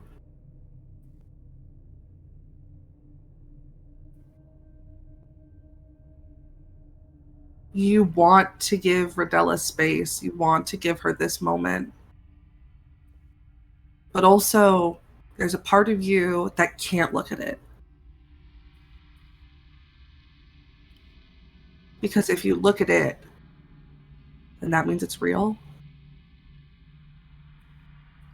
That means that your mom just fell apart in front of you and you don't know how to pick up the pieces. And maybe that's more terrifying than the fact that you lost your sister a few hours ago. And we're going to flip to Rose and Tennant. Okay. Dee, I love you so much. I'm just gonna hug my wife for a minute. Yeah. Mwah, mwah, mwah, mwah, mwah, mwah. That's for all of us. That was a kiss from each of us. Yeah. Appreciate it. Yeah. Rose and Tennant, you walk down this hallway. You reach the end of it, where there is another door nearly identical to the one that you just walked through, with two identical guards standing in front of it, who both part. The door opens so you can walk through. It's wordless, it's seamless. You find yourselves in a throne room. Again, this black marble flooring that spans the entire room. There are tapestries on the walls, paintings depicting different moments in history. One depicting Ashra in battle. They're lavish, they're huge. And in the back of the room, sitting on a golden throne, you see King Ashra, who uses any pronouns. His skin is like a dull fern green. These two amber golden eyes that sparkle with a little bit of genuine curiosity at the two of you. They've got this silver hair that's in this like nice braid that kind of goes down her back. This golden crown that sits nestled on his head. 1.5 horns, ram horns that sprout from the center of their head. One that is cut off that ends in a golden cuff. Wearing this very nice plain black jumpsuit. One leg crossed over the other. Their elbow resting on their leg so that their chin can rest on their hand. As he looks at the both of you. And gestures for you to come closer. Tennant squints at the sky. And like, in the slowest of whispers goes, I think I killed this guy in a tree once. Like, doesn't turn to look at you, but like their eyes move to the corner of her eye to look at you, and then like back down at the floor in a very I don't know what to do with that kind of look. Or maybe but she killed me. Or Hey, darling, not the time. One of us, Not the one time. of us killed. Not the time. Can I just, as we're walking forward, very quickly clarify, like, is Ashra, like, holding court and we all have been allowed in, or is Ashra the only person in the room? It is Ashra. There are 2 guards on either side, and you 2. Right. Cool. Sick. Thank you.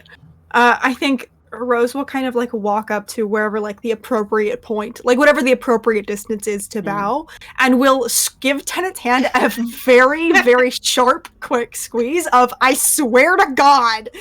And then we'll do this, like, very practiced, very lavish kind of, like, curtsy. Glance over, is Tennant doing it?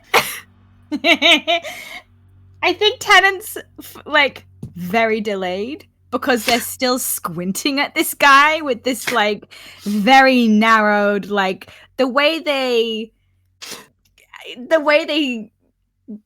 kind of scan someone before shooting them, but not in like a threatening way. No, like where can I hurt you the most? And then like feels Rose's hot gaze on them and kind of does a bit of a clumsy like head tilt, but not a full bow. She gives you a very stern look, but will then kind of like straighten and turn to Ashra and fix their face and say, Your Majesty, thank you for receiving us on such short notice. I apologize for barging in like this. If it were anything less urgent, we would have arranged a time properly. Seems a little amused by everything Sure. that's happening here. Yeah, I'd imagine. Little curt smile on her face. Roisin Crowcolt. King Ashra. It is a pleasure to finally meet you. You as well, and thank you again for the wonderful basket you sent after the birth of our daughter last year. It was very kind of you. Of course. Congratulations. Thank you. Kind of Children like are a gift. elbow Tennant very sharply. Just looks at you, resumes their staring. Kind of, yes, they are. Thank you. I think we'll kind of pause for a minute and kind of like glance very slightly up at the like balconies kind of surrounding this area. Can I make a quick perception check to see if I see who I am almost certain is lurking in the shadows? Cool. Oh, that's so good. Yeah, hey babe, that's a 30. Yeah. Kind of waltzing the balconies. You can see a silver-skinned individual with this long, slick-backed black hair that's got like a shaved side. Is wearing this like extravagant silver dress as she kind of just paces back and forth at one of the balconies. You can see Elise Acheron. Yeah. Just doing what they always do and just watching. I will kind of like, not turning fully away from Ashra because not wanting to be rude in this moment, will just like very slightly turn my head in the direction that Elise is and say, and Left Hand, it is nice to finally meet you in person as well. I don't wish to be presumptuous, but I suspect what we're about to speak about you'll want to hear. She pauses for a moment and kind of like rests her elbows on the balcony and looks down. How interesting. What makes you say that? It is concerning your brother. She makes kind of a disgusted face. Just like the slightest kind of hint of laughter, but I'll kind of swallow it down a little and turn back to Ashra. You watch as she disappears in shadow and then reappears right next to Ashra. As soon as she disappears, I think Tennant's hand goes to like the small of like Rose's back, like, and takes a little bit of a, I think has been very conscious to stay one step behind you, very much giving you the floor. But as soon as she disappears, he's up next to you, and then only hesitates when she reappears, and his gaze is now fully on this woman. You can see kind of the worst parts of Emil reflected back toward you. That same smooth gray skin, that same long black hair. But where Emil meets your gaze with this like burning hatred, Elise meets your gaze with intrigue and curiosity. Where Emil carries themselves in a way where like he knows that he is better than you and is just waiting for you to also be on the same page. Elise carries themselves in a way where she knows she's better than you and they don't care whether you think that as well. Emil begs for attention. Elise commands it. And she rests very dutifully next to Ashra with a very pleasant smile. I think for Tennant, who has grown up in the presence of Reva Crowcolt, this has absolutely zero effect on them.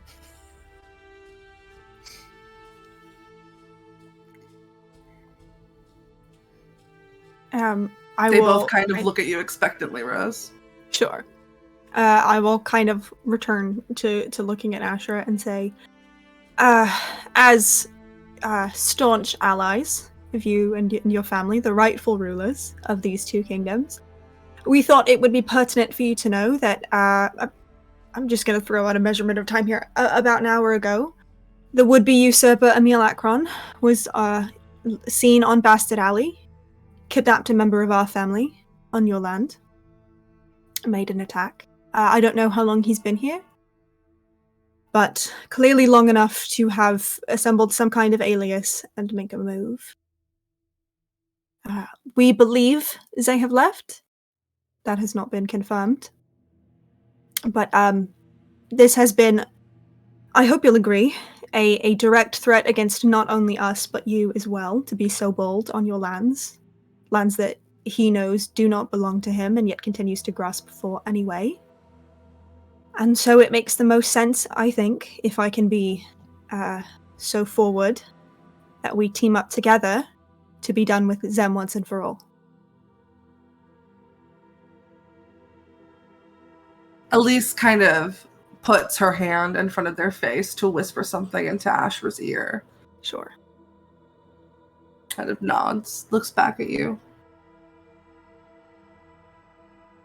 Kidnapped a member of your family? Yes. Which one? Nadette. Interesting. I wasn't there at the time, but I believe he was looking for me. Elise kind of, isn't he always?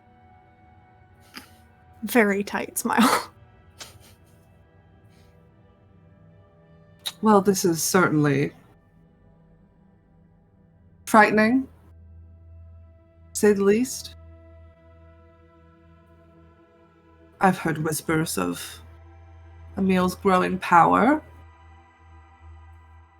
but didn't think they had gotten to the point where he'd be so bold as to show his face.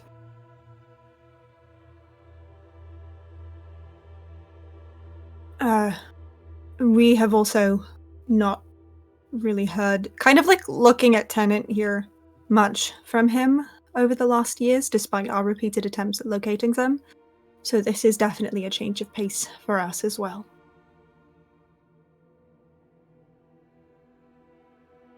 I can't help but wonder if it's pride or stupidity. I find the former tends to feed into the latter. Quite Especially with this one. Yes. Do you know where he took your sister? We're not sure at the moment. I have a bit of magic I can do in the hopes of trying to locate them. The rest of our family also is trying to find any kind of lead where we might go, but if I know Emil, and unfortunately I do, if he's going to take something that they perceive belongs to me, they will let me know how to find them. So I suspect sooner than later, we will have a direction.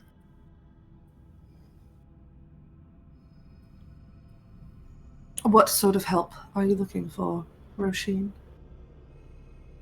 Well, as far as I see it, you are like a little bit, like a hint of a smirk kind of comes across Rose's face as she says this. And I want to clarify, like, not a lying smirk, just sort of like laughing at her own sort of statement here. Says, you are the most powerful king in the galaxy. You have plenty of resources to handle this yourself, but to deign yourself to take care of it would send a message to your subjects and your people that Emil is worth taking care of. We, however, kind of looks over at Tennant and then looks back, have a very long and sordid history with them. We can go, reclaim our family, take our justice, and bring him back to you for you to make whatever show of you'd like, dealing with them, to show your subjects what happens when they try and take what is not theirs.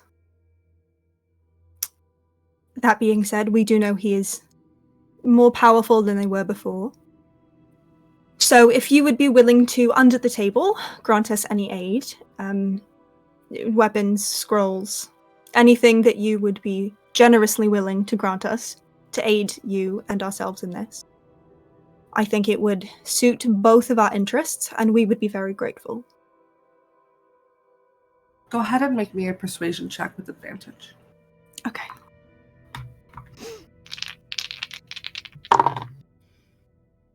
Oh yeah, that is a 28.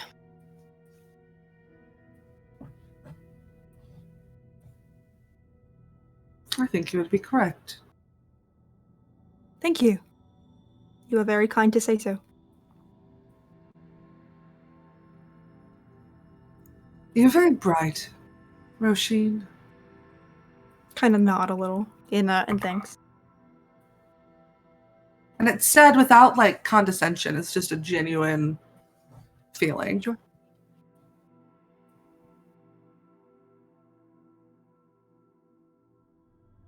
Gives you a smile. Elise. She nods. Take them to the armory. They can grab what they'd like. On loan. Looks back at Rose. On loan. Nods.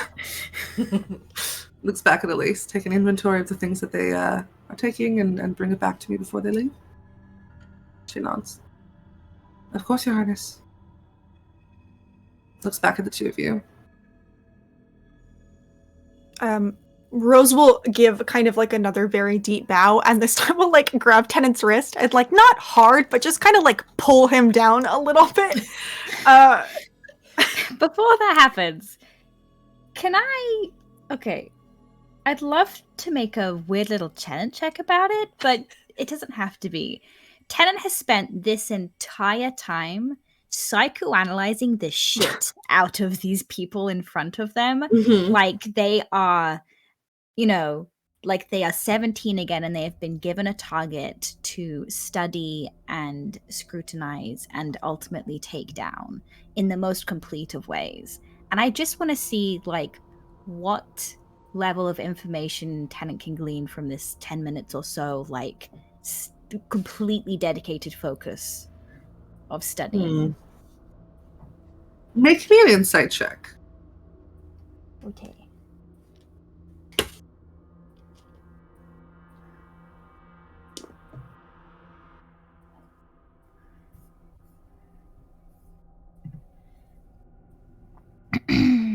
That is 22.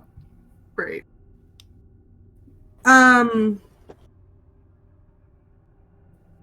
These are people who, like Rose, are able to put on this very practiced persona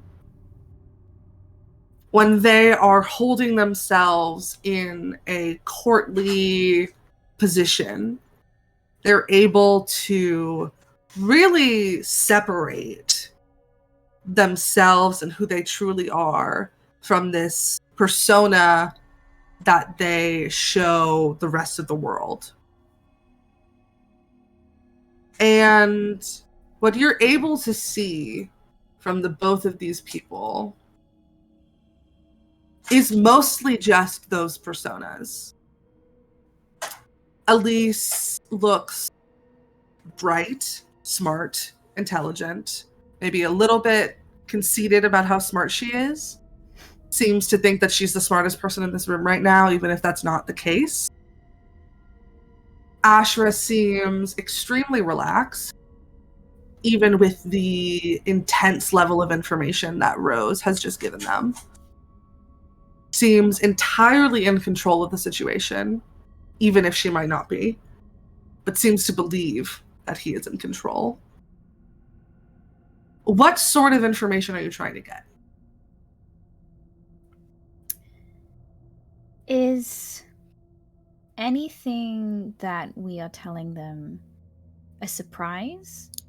And do I get the sense that they know more about this situation than we do?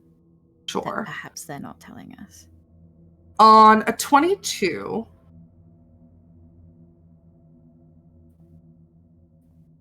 Elise does not look surprised. But you're unsure if that's because she knows something or because this is just the type of shit that they expect from their brother. It's hard to tell which direction that's leaning in, but they definitely don't seem surprised.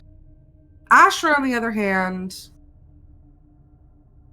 really, really hard to get a read on. Okay. It just kind of reacts in a very calm and deliberate manner of, this is information that someone has given me. It is not my responsibility to tell them my emotional reaction to it. We will make business, and in my room later this evening I will have the reaction that I need to have.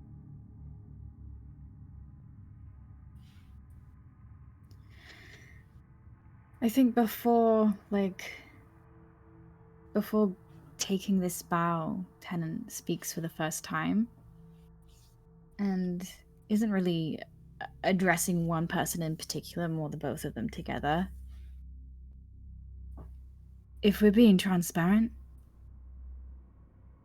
I can't guarantee we bring him back alive.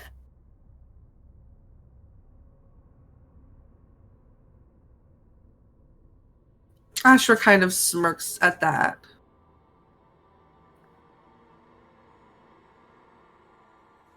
We have ways to remedy that. Don't worry too hard about it. I wasn't planning on it. So just a satisfied smile. Head nod.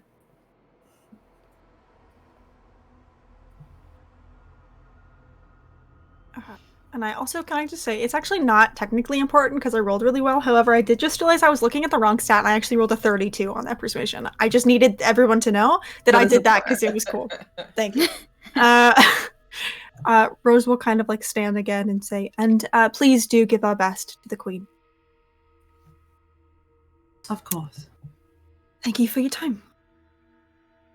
Elise? She nods. And without saying anything, just starts walking off, expecting you to follow. I do. This room is large, and there are many different doorways that lead off into different directions. This castle seems to be like a maze. While that one hallway that you walked into originally, it was straight, there were no turns, it walked from one entrance to another room. That's not the case for the rest of this castle. And Elise leads you down several different winding hallways, taking many turns and twists, nodding at every guard that she passes. They're always in groups of 2. And again, they're everywhere. Besides that, though, there's not really a lot of hustle and bustle. This castle doesn't really seem alive. But they lead you in the direction of the armory, where again, 2 guards are standing on either side of the door. She just kind of looks at them and goes like that, and they move. The door opens, and she walks in. You following can them, baby. you can see armor, weapons, magical items as far as the eye can see. This room is almost as big as the throne room that you were in. It's all very neatly organized. It all glitters with that same blue arcane glow. And Elise kind of gestures around. Take your pick. Before we look, I'm sorry you had to find out that way. Is there anything you would like us to pass on when we see them? Yeah, hit them extra hard for me, will you? Yeah. And like snorts in the background. I will. He's Dick, Rose. Oh, preaching to the choir. And I'm sorry that they never really let go of their obsession with you. It's nothing you have to apologize for. Thank you. I'm sure he's about to learn his lesson. So. How many things can I take exactly? As many as you want. Just bring them back. If you don't, we will kill the family. I'm gonna make a weird little tenant check about it. Yeah, go for it. What are you looking for?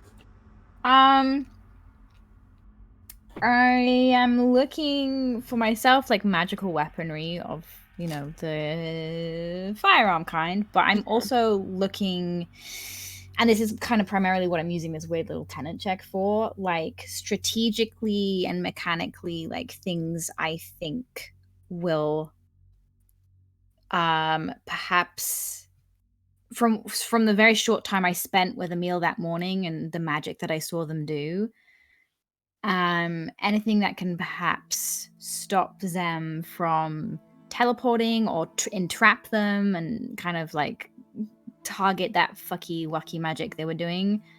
Sure. Yeah.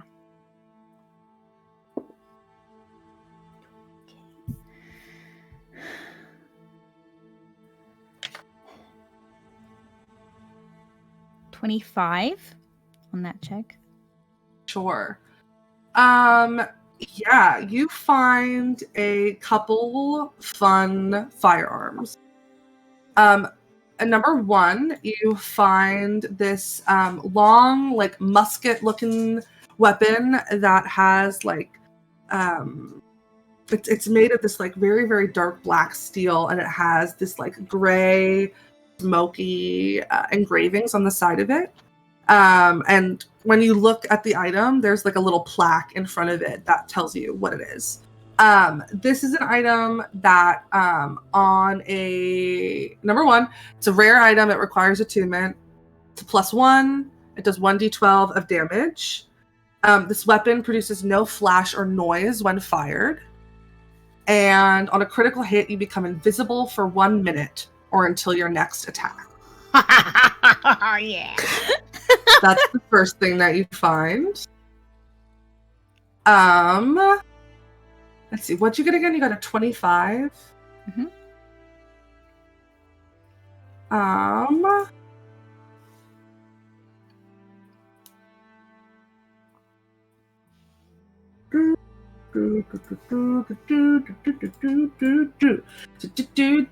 Okay.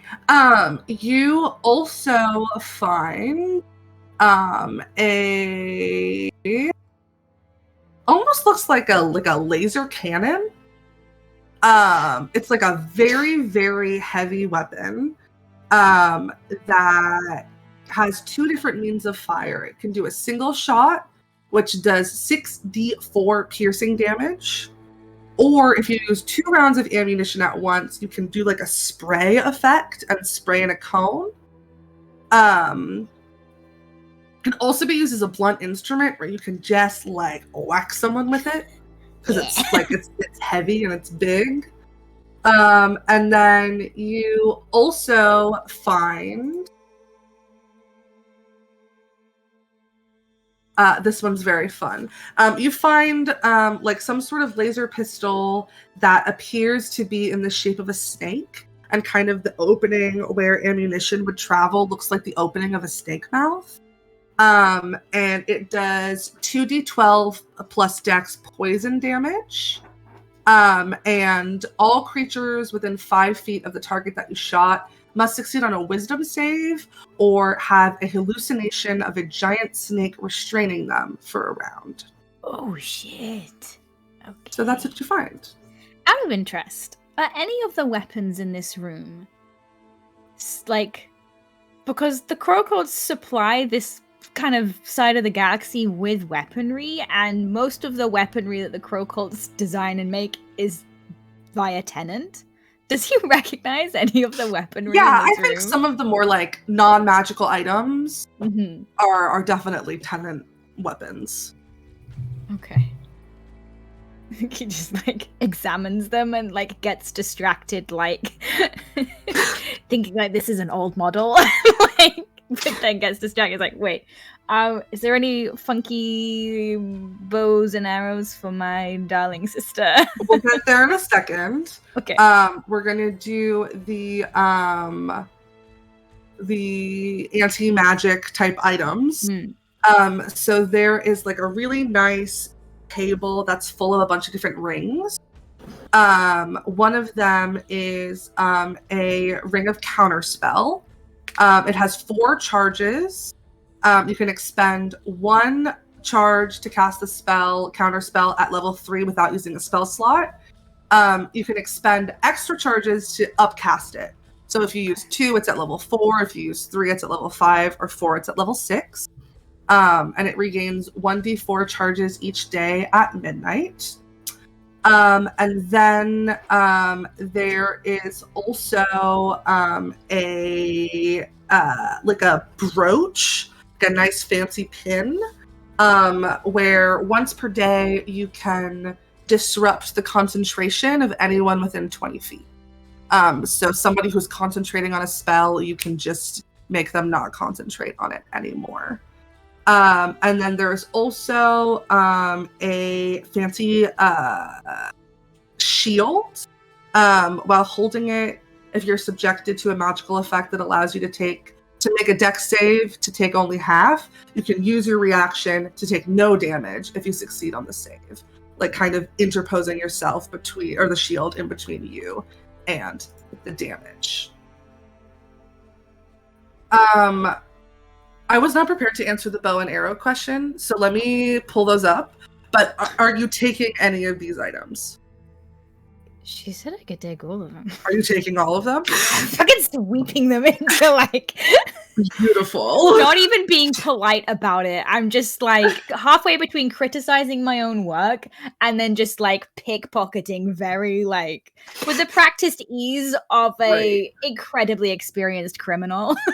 Great. Give me 1 second. While I'm looking these up, Rose, what are you looking for? So the first thing I think Rose, as a chronic helping everyone before herself, I'm looking for anything that like I think Riva, Radella, or Nadette can use, assuming Nadette will be able to fight once we find them, to make them like harder to hit, stronger, like any kind of magic weapons I think that they might be able to use. Less so something specifically for the 3 of them, and more so just like looking for a way to beef the 3 of them up before I get into my very specific search. Sure. Okay. So, Tenant. Yeah. I'm once again gonna give you 3 bows that you find. One of them is this silvery long bow that at like the middle point where you would notch an arrow appears to have some sort of like small metal shield. So this bow, when you have it equipped, the shield gives an extra bonus to AC, equal to +1. It also gives you the option to use the shield to bash an enemy if they get close to you, which can do some damage. You find another bow that almost looks like it has like pauldrons on it. It's made of like that same like black dark steel. It allows somebody to try and deflect a blow back at somebody when somebody's hitting them with a ranged attack. And it also has the ability called Guided Arrow. So when you finish a long rest, you roll 2d20s and add the regular bonus that you would give. And at any point, you can replace an attack roll with these rolls that you've made already to kind of ensure a hit. Kind of like a port and roll, but just for this bow.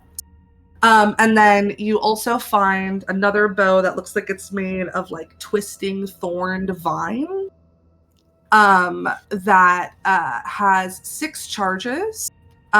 You can expend a charge to add like thorns to an arrow that you're shooting to do some extra damage. You can also expend charges to cast Hail of Thorns, Spike Growth, and Grasping Vine. That's what you find for bows. I think at this point, you know how the very familiar routine Tennant and Rose have in Tennant's workshops where Tennant just gives Rose tools to hold? This is exactly what's playing out now, where they're just stacking Rose's arms with like shit. I try to find a bag of holding or something and just kind of start. I'm not thinking that far ahead, babe. Putting things in it. I think after a few moments of this, Rose goes, "Hey, just hang on," and I'll grab a big bag and like hold it out for you to put stuff in, like a big trash bag. Can you you're looking for like protective things? Me? Yeah. For the Radella. first thing I'm doing, yeah, like any specifically like protective, but also any kind of like buff type stuff that I think would help the three of them be less likely to get murdered by my ex. Sure. You can find like classic things, like you can find a Cloak of Displacement, which is the thing that Emil has that makes him not able to be hit until someone hits them. You can find Cloaks of Protection, you can find Brooches of Shielding, like any classic run-of-the-mill magic protective item, you can find it here at any rarity level. Again, really your only limit on magic items is the amount that one person can attune is kind of where you're at. Sure. But yeah, I will whatever you want, it's there. I'll take a slightly smaller selection than my husband is. Just on account of bags of holding do have limits, and also, you know, I don't want to be rude. She said we could take anything. No, I just, oh God, my elf ear just flew off. So I'll take a couple things, and I think I'll find a little spot in here between where Tennant and I am to put the bag, so that he can put stuff in the bag and not in my arms, and then kind of squeeze him on the shoulder a little bit. And then, do you want my specific asks? Yeah, now? what you looking for? Cool.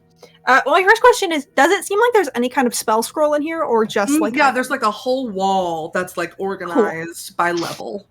Amazing. So I'm going to give you my big ask first, with the asterisk of if I can't get it, that's fine. I have several other little things that I'm also looking for.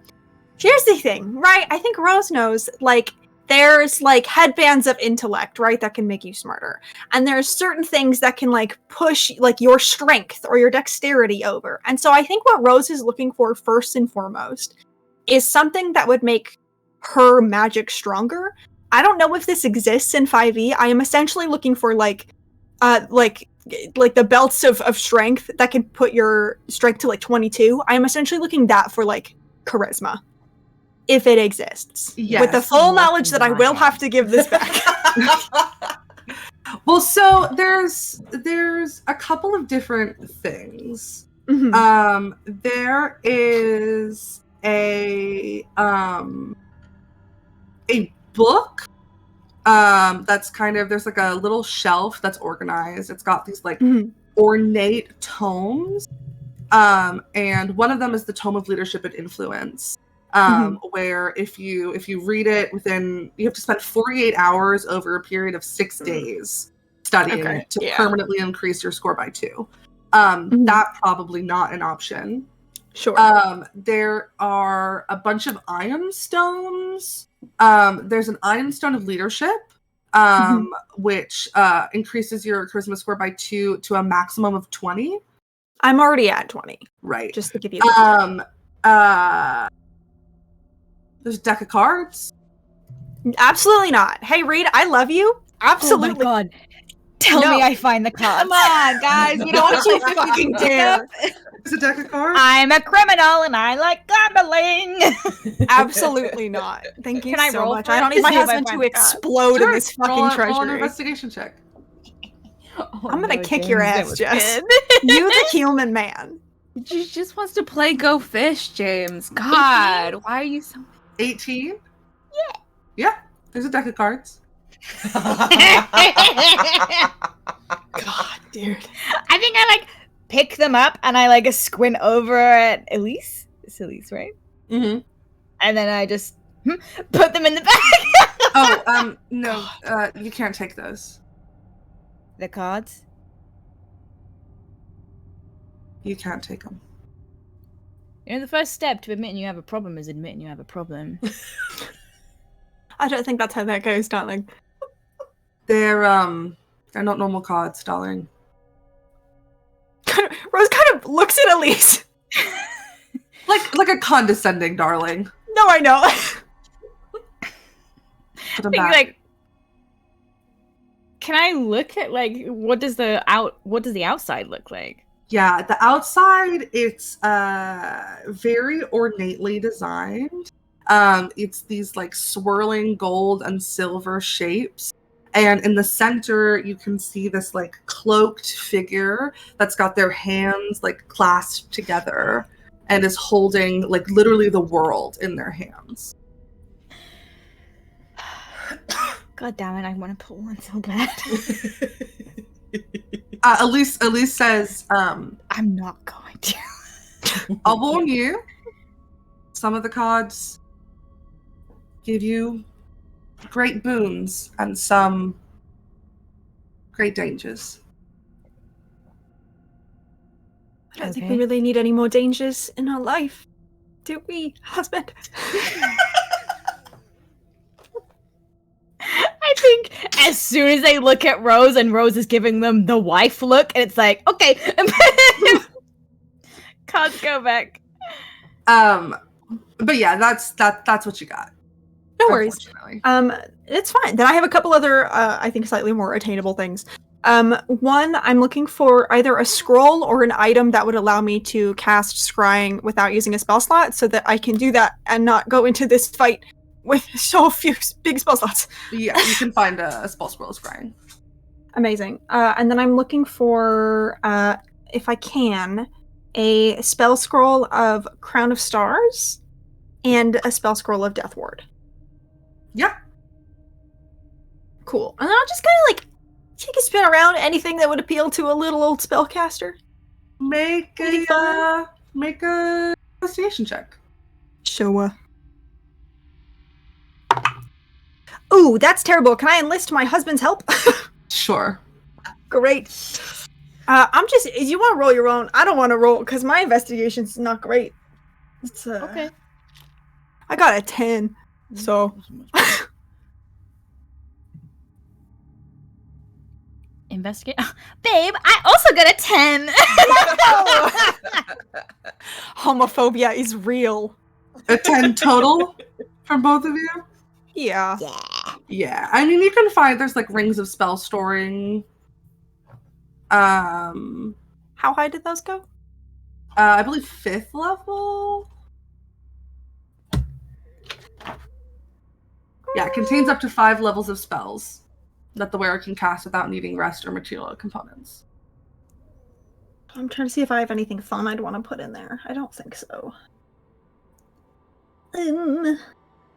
I think I'm okay then. If I can't find anything else, for me. And then there's a bunch of different iron stones that you can look at. So iron stones, there's a ton. There's absorption, agility, awareness, fortitude, greater absorption. Literally any of these you can find there. Cool. Any of the iron stones? Mhm. Or the ones you listed? Cool. Any of them. Let me read a little bit and I'll get back to you. Great. Yeah. But yeah, you can grab all of these items, put them in a bag. Elise very dutifully notes down what you're taking. Sure. One last question. Mm-hmm. Okay, so Reed, me, Jess, the human guy, my brain right now is full of cake. I'm not able to strategize right here. But I would love to know if Tennant can look at this room full of resources and if anything sparks Joy. Lots of things spark joy. But I'm thinking of Reva and I'm thinking of the crown and I'm thinking of how the fuck do we get it off her head in order to destroy it. Does anything look like it might assist with that? Like a saw. Yeah, just a guillotine. One more investigation check. If I see Tennant looking around, I'll give him Bardic Inspiration. And I have D10 to that. Thank you. Yeah, I got you. A D10? Mm-hmm. Yes. To that. Oh, thank God. Okay. So, that's 24. 24. This is a very unique issue that you're facing right now. There are like a bunch of items that appear to have like anti-curse effects, which might be helpful. There are some that protect the wearer's mind from like divination and from other people trying to like read their minds and trying to get into their heads. But yeah, that's what you got. Can I, if I can ascertain the thing that's, I think if anything, Tennant would take it for themselves because too many fucking people have been digging around in his head lately and he's fucking tired of it. Sure. It is, give me 1 second to find this freaking spell. Sure. I know it exists because the bad man from Atlas cast it on himself, so he couldn't be found. I just don't remember what it's called. I know, Frankie. I know. It's like a stupid high-level spell, too. This is what happens when I don't know everything off the top of my head. Mind blank. It is a ring of mind blank. It lasts for 24 hours. Perfect for Tennant. I was like, that makes so much sense. Until the spell ends, one willing creature you touch is immune to psychic damage, any effect that would sense its emotions or read its thoughts, divination spells, and the charmed condition. Nice. Smooth brain spell. I think as Tennant kind Quite of literally the ring of head empty, yes, Diana. As Tennant finishes up, they kind of like pull out their holo transmitter and send off a text to Carl. Huh?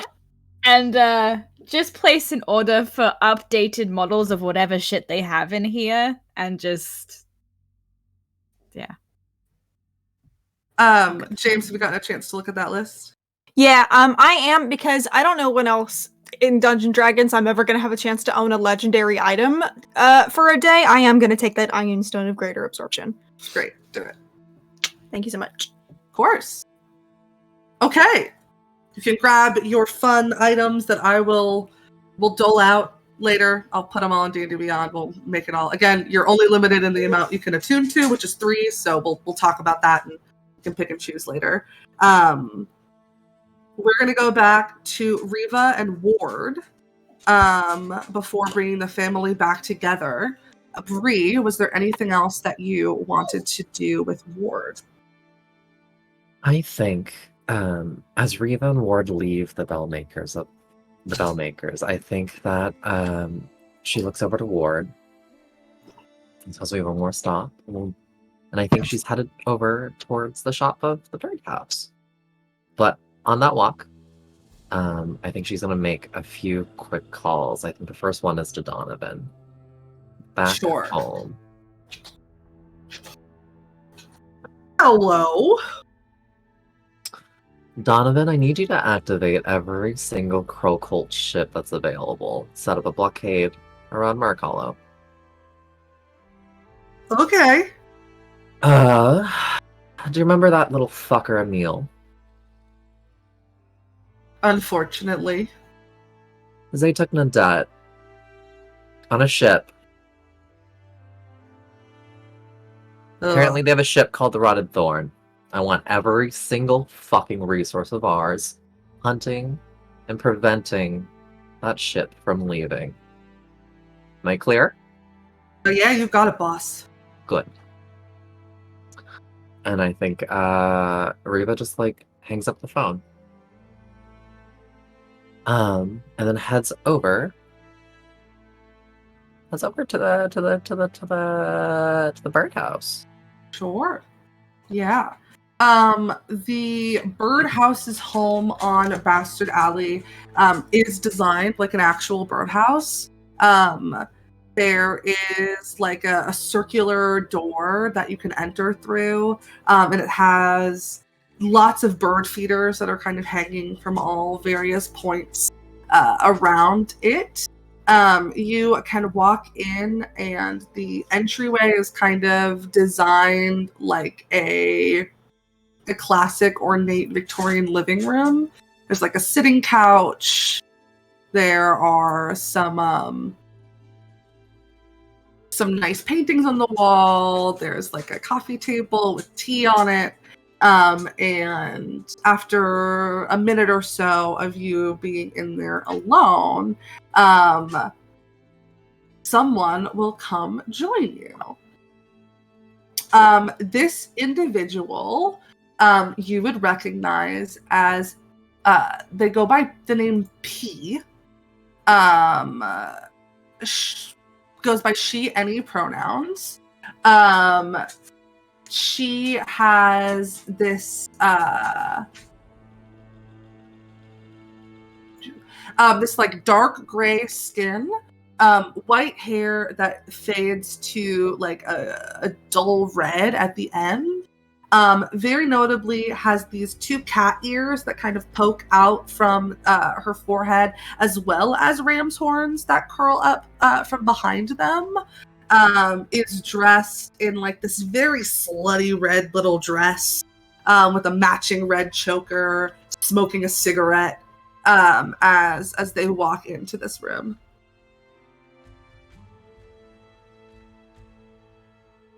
I think Riva takes a deep breath, and like this entire time, I think she's been like trying to quell the fury and maintain business mode and get to work. She breathes. Hello. Hi, Riva. T, how are you? You know, alive. Well, I know that the birdhouse is no longer in the business of assassination. But 11 years ago, we put out a contract for Emil. Emil who? Emil Akron.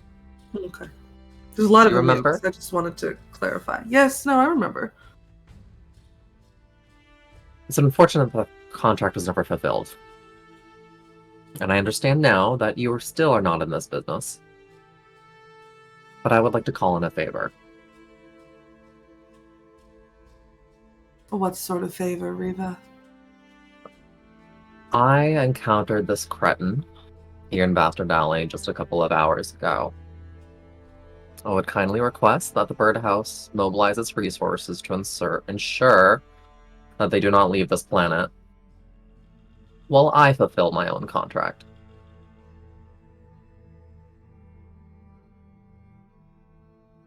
I mean, sure.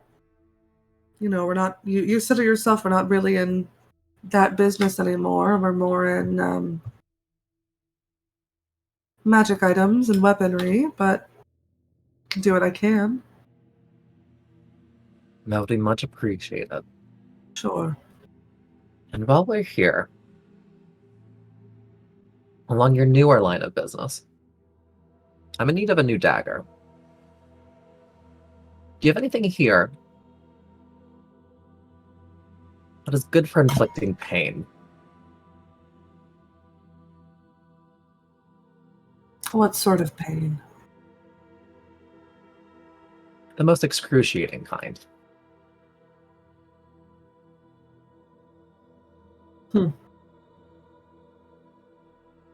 Yeah, give me one moment. And she kind of walks in the back of the room.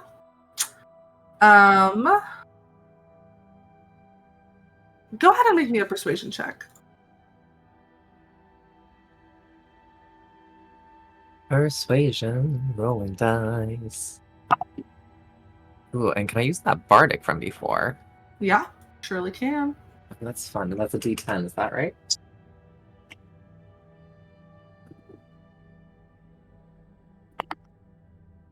Oh no, that's only a 13. You have advantage. Oh. Oh, that's much better. That is a 21. 21. Okay. P comes out from the back room with a kind of almost like a serving plate with 3 different daggers on it.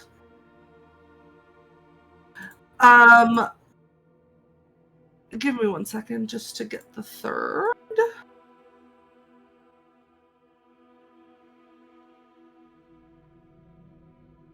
You guys are really making me flex my magic items today. Okay, so there are 3 daggers. The first dagger looks to be like it's fastened after a wooden stake, but it is not. It is like it's made of like silver metal. This is a +3 weapon. Any creature who takes damage from this weapon can't regain the hit points that it like lost from the weapon until the end of a long rest. And then you can once per long rest use an action to cast this like long beam of sunlight from this dagger to make them take a bunch of radiant damage and be blinded. You get the sense that maybe it's used to fight vampires. There is another dagger, which appears to be kind of like curved in a really weird way. It almost looks like it's dripping with like this lime green ooze. The handle looks like deep purple. It looks like the design on it might be eyes blinking. This is a +2 weapon. It does an extra 5d6, and that damage can be poison, necrotic, or radiant. It's up to you. And then after each strike, the target has to make a con save, or else they are poisoned for a minute. Once they save or are affected by that, then they can't be affected until the next day. And then the last weapon is this like large razor sharp weapon with this gold handle. It's decorated with some sort of magic runes and rubies. Once per round, if a strike would deal sneak attack damage, your attack roll gets an extra +5. And if that attack hits, it does like additional sneak attack damage. It does 2d6 extra sneak attack damage. That's what you got. Awesome. So I think Riva, first she picks up the stake, gives it a little twirl, sets it down. She pulls up the curved dagger, like gives it a little flip, and then she like hands it over, looks over to Ward and hands it over hilt side up, or with the hilt. The curved one? The curved one. Sure. And then she picks up the last one with the gold handle and gives it a little flip. She gives it another little flip, and then like another little trick. And then she like holds it in her hand and says, "This will do." And then she does another flourish. So you're taking all 3? I'm gonna leave the stake. Okay, cool. Great. As soon as Reed said rubies, I was like, that's the one. P nods and takes the kind of plate with the last knife and brings it closer to themselves. I'll just bill your account then. Of course. And feel free to add a little extra for any information that you can provide about Emil's whereabouts. Sure, I'll do my best. You always do. And I think Riva just like turns on her heels and leaves. Ward dutifully following after. At this point, the family can kind of gather back together.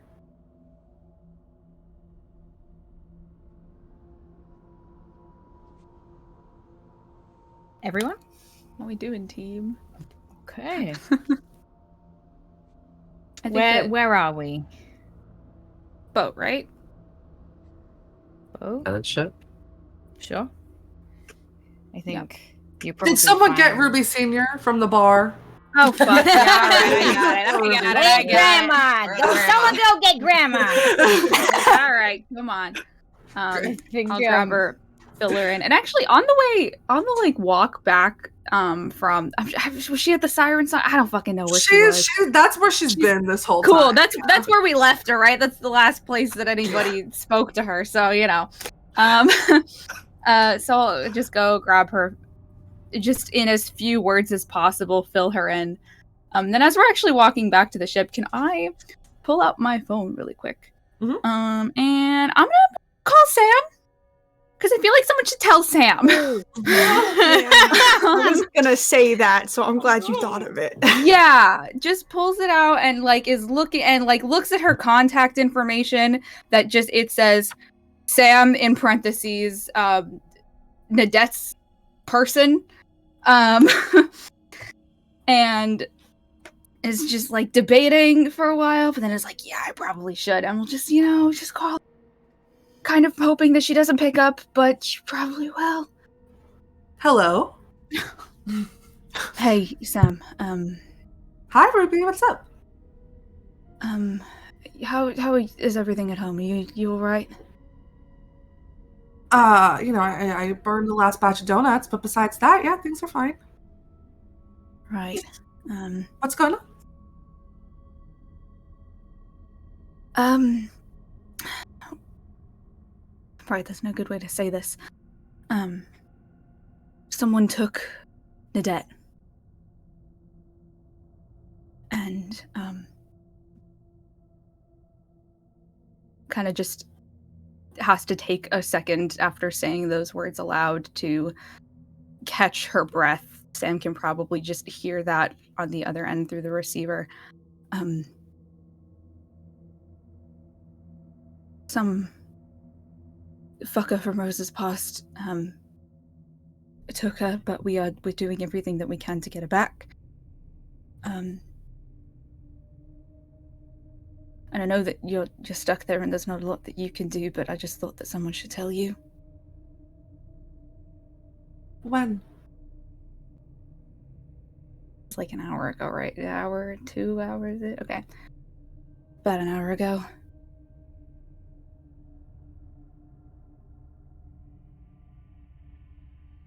Okay.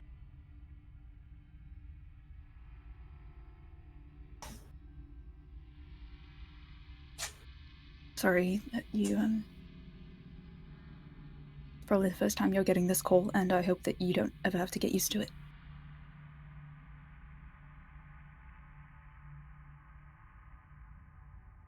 Okay. Right.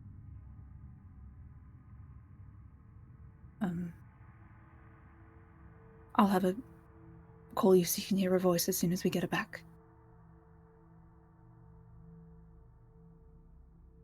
Okay. Right.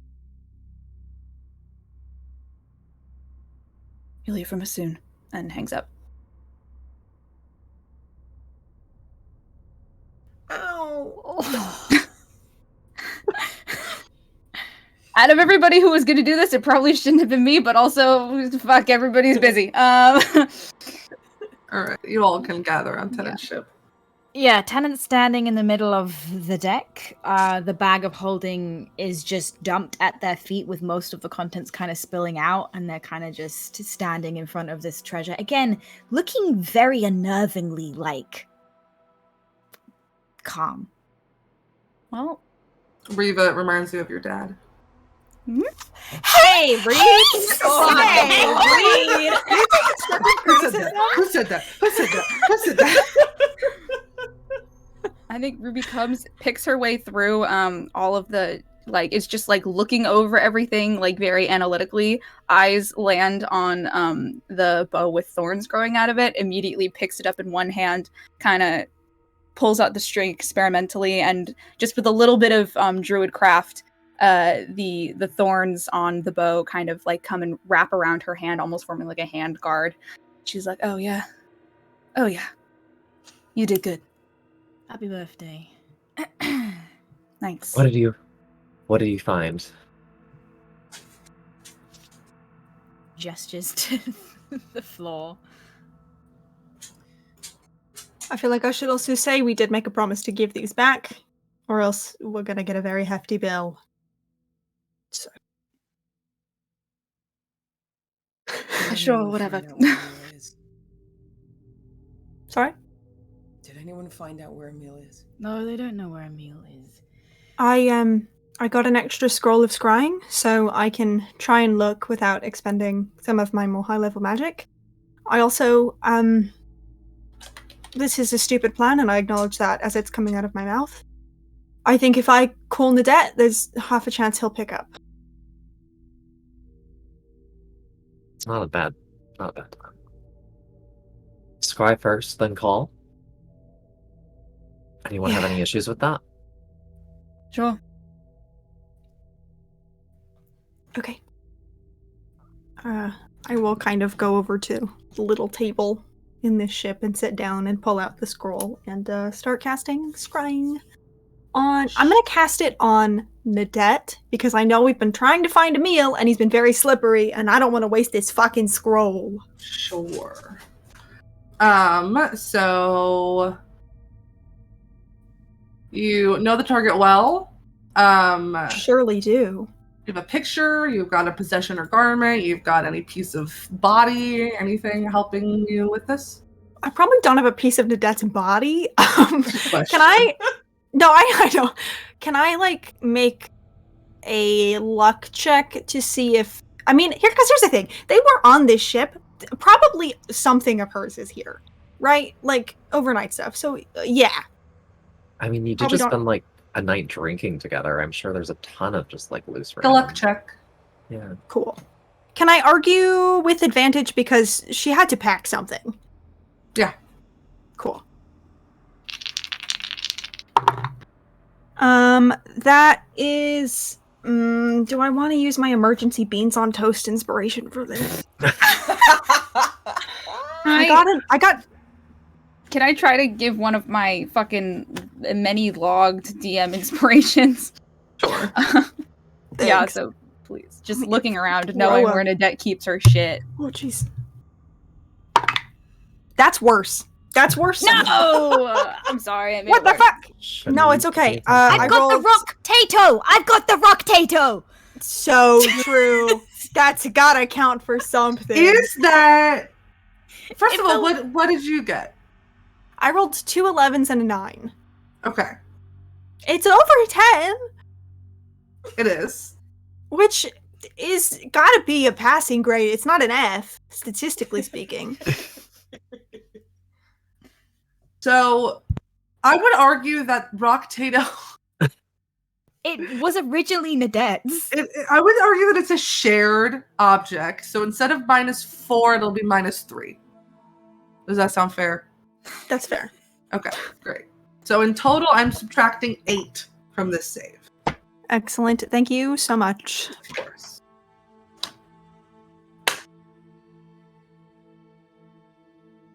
That's a 3. That's a fail. Great. Like, so by so much. Great. You can see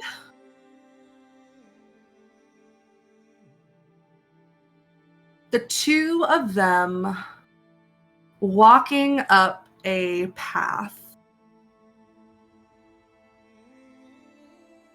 This path is surrounded by all sorts of trees, deciduous, evergreen, you name it, it's there.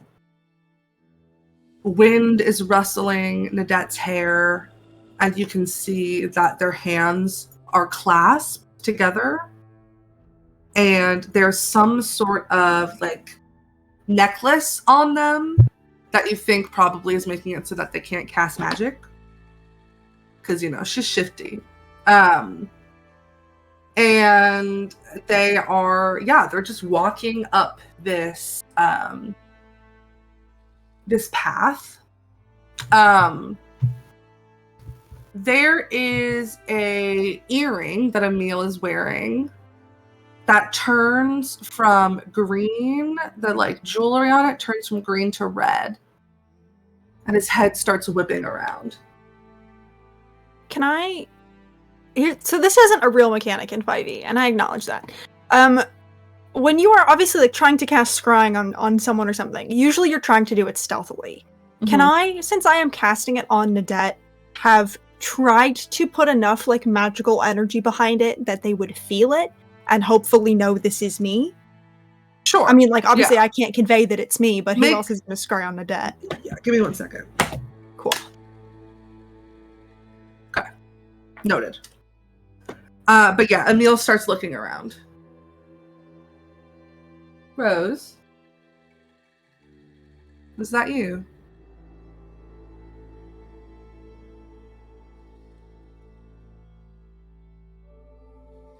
Rose. Come on. Let me talk to you. That's not how scrying works, Emil. Pulls out Nadette's holo transmitter. Whiz in there.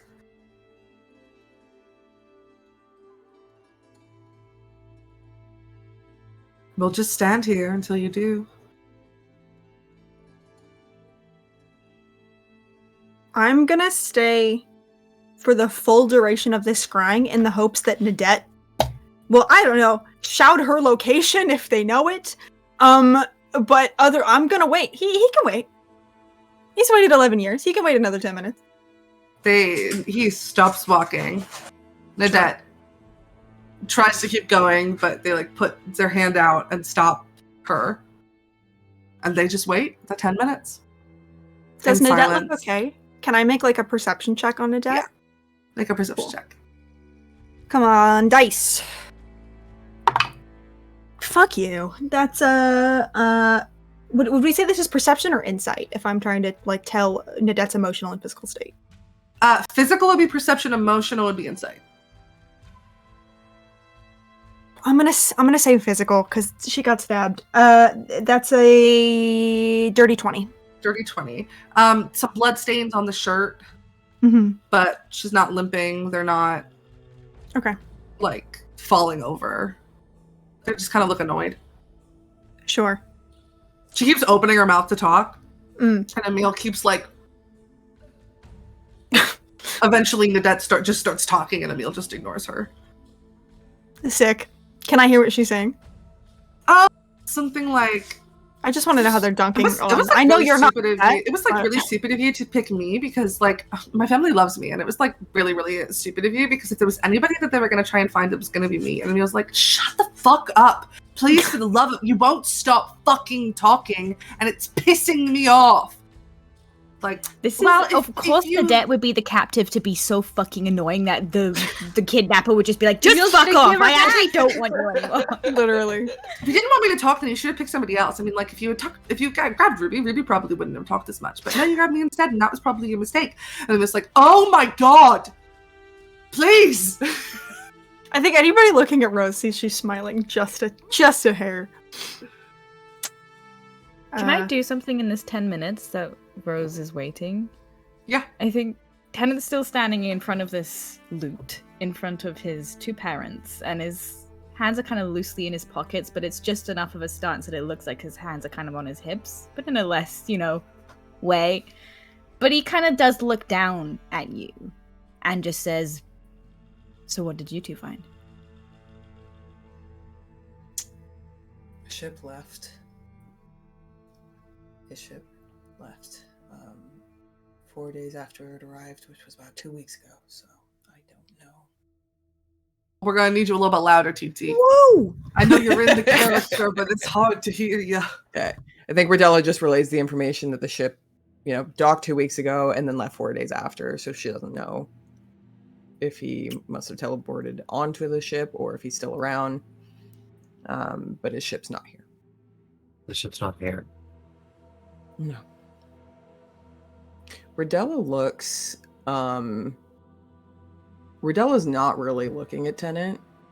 I think Rodella is kind of like shifting her foot like through the items at her feet, and she no longer looks like wild and frantic, but she looks very hollow, and there is no fight in her right now. Tennant kind of kicks the shield towards you. He just kind of skitters across the floor and does that like painful like rattle on the floor as it kind of circles around. Thank you. Looks at Reva. Donovan's been notified. They're setting up a blockade around the entire planet to screen a ship that left. It's already gone. So that's a waste of time. The Bellmakers and the Birdhouse have been notified that Emil is here as well, and they're using their resources to keep an eye out. Great. Either way, we'll see if they can escape or not.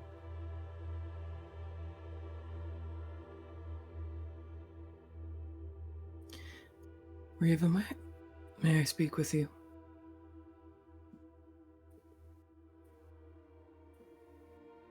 Of course.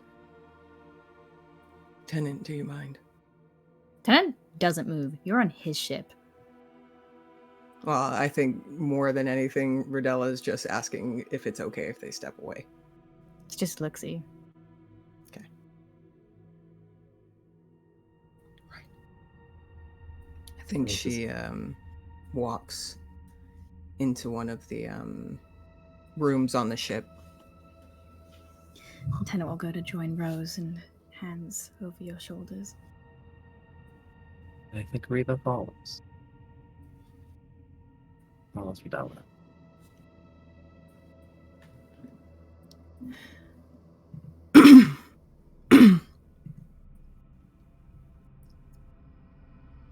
Why were you two in that alley and not on the ship?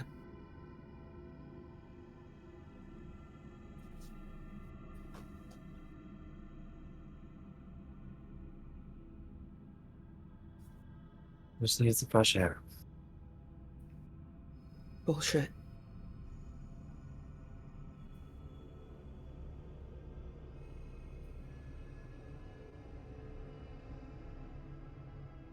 What, you think it's my fault?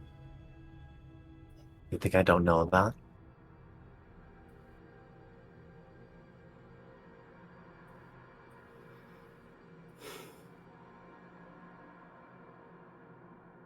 What were you doing?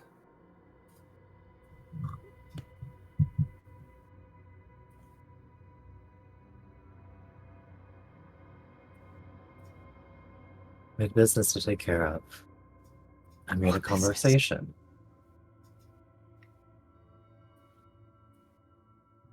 About what to do next.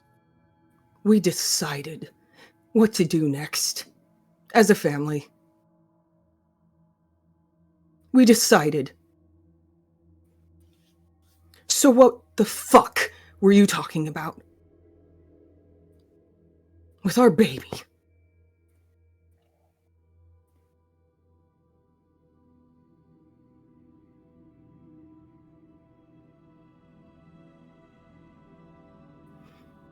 Our baby is fucking grown. And maybe we made a mistake in not seeing that.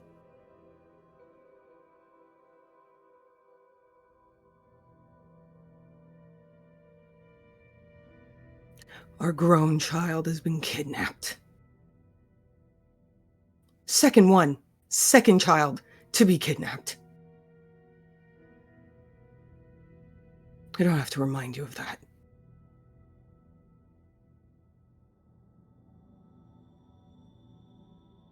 And you were there.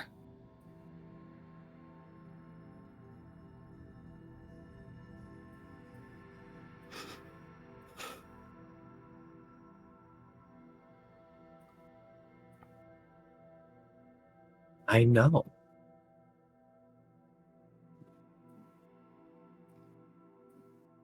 Say it's my fault. It is my fault. I know.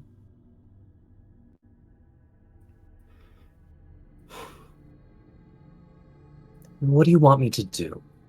Storm around and knock over every crate and barrel in a fucking alley, every fucking flower pot to see if she's hiding underneath the bushes? Are you fucking kidding me?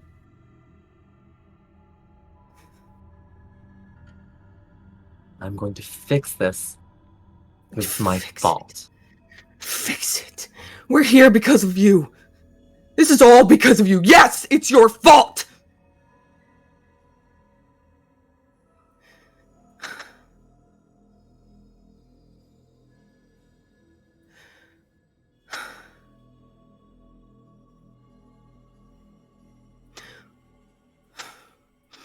A lot of things have been your fault.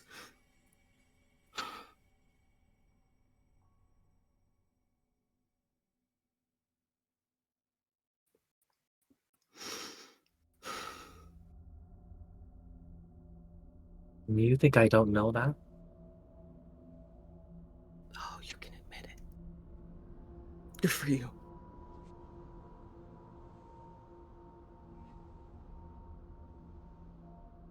You think I don't feel responsible?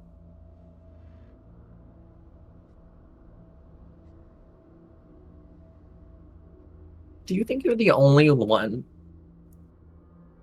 who loves them? Please.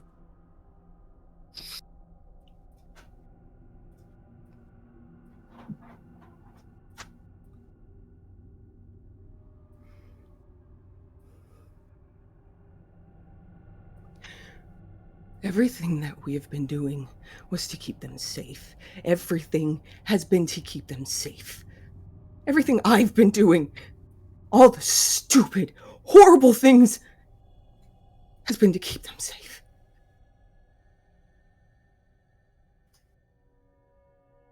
So why were you encouraging our daughter to do something stupid? That's what it was, wasn't it? You didn't like the plan. You didn't like the plan. So you had to do your own thing.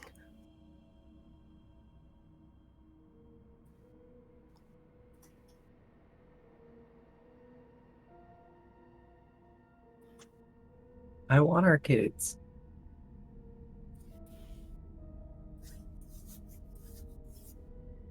to do what they think is best. Not to do what they think they should do out of fear. In that fucking argument, did any single one of you present any fucking reason to do anything that wasn't out of fear? Nadat was the only one with the courage to stand up and say no. There's a chance. Was the only one who didn't have the insight or the experience to realize it was a stupid plan.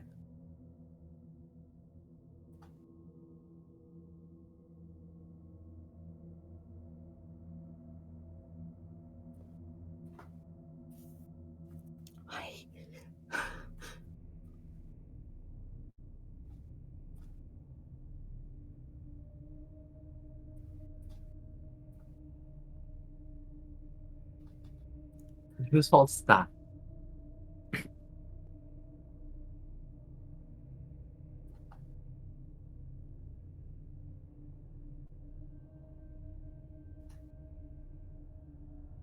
It's mine.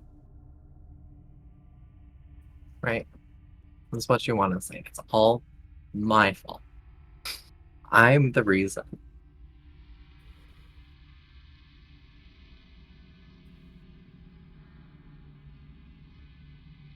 You think I don't know that? But every step of the way, you were by my side.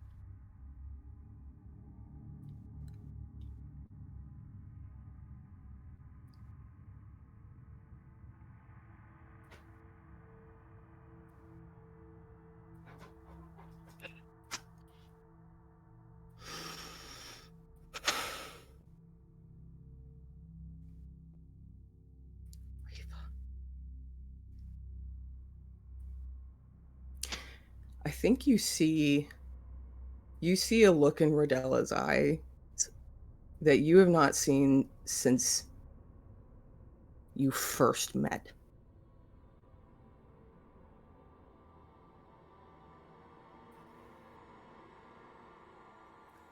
And Rodella is very used to you pushing to get a reaction. And there have been just years and years of practiced avoidance and navigating these interactions so that Rodella doesn't lose her cool. And I think for a moment, both the truth of the words that you just said and also this rage just comes over her. And Rodella looks at you and just says, I have been complicit.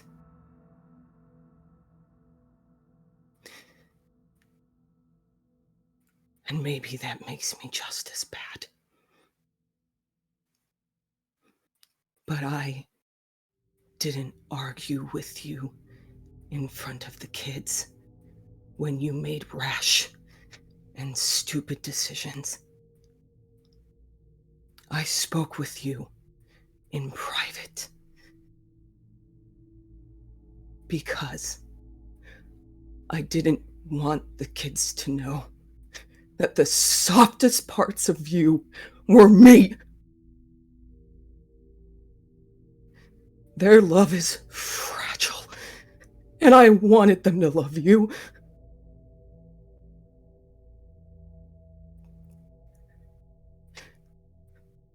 Fuck you. And I think Rodella turns around and walks away.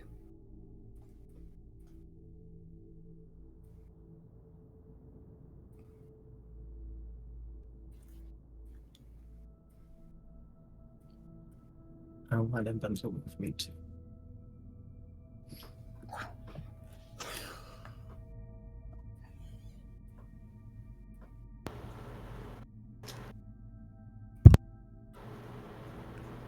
So, Rose. Yeah, I'm just crying. Having a great time. The 10 minutes I'm are crying. You're crying. Shaking your hand.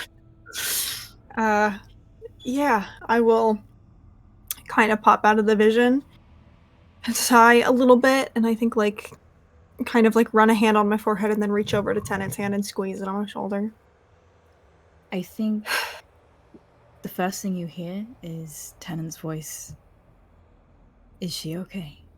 And you can't see his face because he's behind you, but for the first time, you feel a tremor go through his hand. And you hear just the slight break in their voice. Yeah. They're actually currently annoying the shit out of him. But she's walking. And conscious enough to make his life a living hell. And ramble on about how she's the most loved one in the family. So. I don't think they can do magic, though. What that's worth. Also, he has an earring, I think, that detects magic, and is waiting for me to call.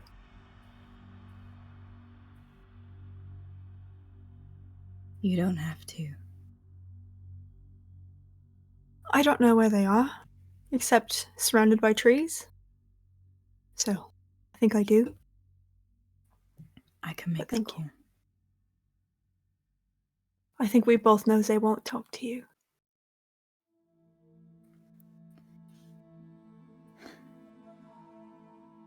But, I think having a hand to hold will make it easier. If I could trouble you. Or I could probably ask Ruby, but, you know. He steps around in front of you and kind of sits on the table that you're kind of sat at and just holds one of your hands in the knee. I will pull out my holotransmitter and kind of pull up Nadette's contact and just kind of stare at it for a minute. And take a breath, and I think you can see the summer and the winter that had kind of crept into her hair over the last couple hours, gives way again to this pink, shining pink that is bravery. And I will call Emil.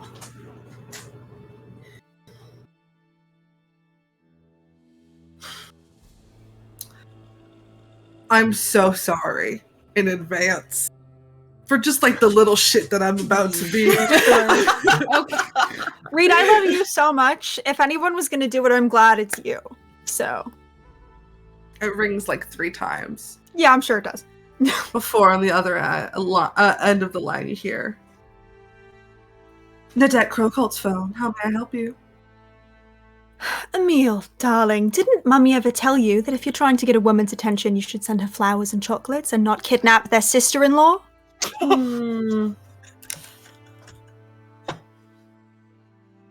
See, the flowers and chocolates weren't working, so I had to go to more drastic measures. Maybe you've got the wrong address. Did you send them to Everglen? Because I actually live with the Crowcolts now. You might have forgotten. It's been 11 years. No, believe me, I know. Certain you do. So, what have you crawled out of your dark little hole to harangue me about this time? I have a proposition for you. I don't suppose you're looking to fill another blood sport competition? Because my calendar is a bit full, unfortunately. No, I moved on from blood sport. Franklin! I like to think that's just Nadette's voice in the background. Not the time!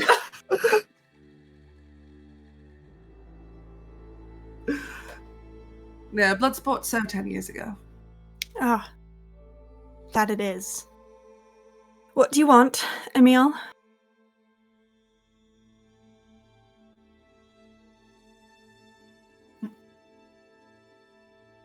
Tell me. Do you enjoy being a mother? What do you want, Emil? Do you enjoy sitting at home, waiting for your husband to return from the adventures that they're going on without you? Do you enjoy being forced into the role? Or did you choose it for yourself? I think we both know it wouldn't really matter to you whether I did or not. So if you could finish with the evil villain monologue and just tell me what it is you want and where I can go to speak with you about it, that would be great.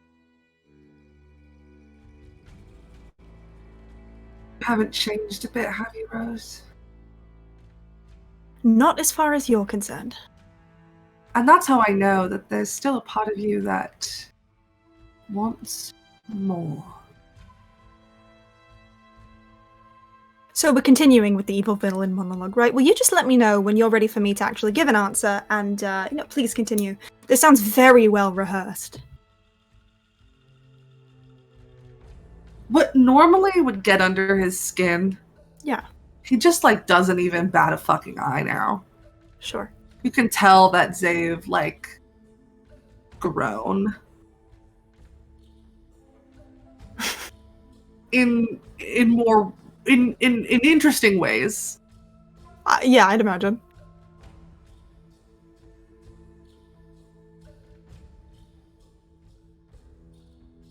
Those... Emil. I know you want power. I know you want more power than Tenny Boy can give you. Tenny Boy, are you, kind of, look at Tenet a little bit as I say this? Really, it sounds like maybe you're more fond of them. Should I put him on the phone? You can if you want to. We didn't really get to finish our conversation earlier. I'd imagine. Is there a point, Emil, or is it just to waste my time?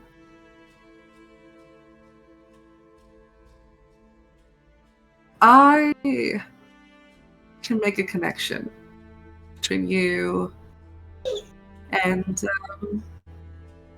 someone who can give you the power that you deserve.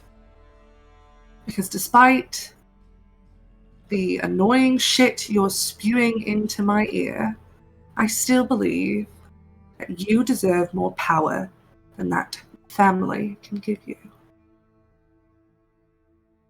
Connection is very vague. I find people, typically with important pieces on the chessboard, aren't afraid to name them. What connection? What power? What the fuck does it have to do with Nadette? It's got nothing to do with Nadette. Nadette just got caught in the crossfire because no one would let me fucking speak to you. You know, if you'd waited maybe another 2 minutes, I would have been there. But I guess you always have been, well, a bit quick, haven't you?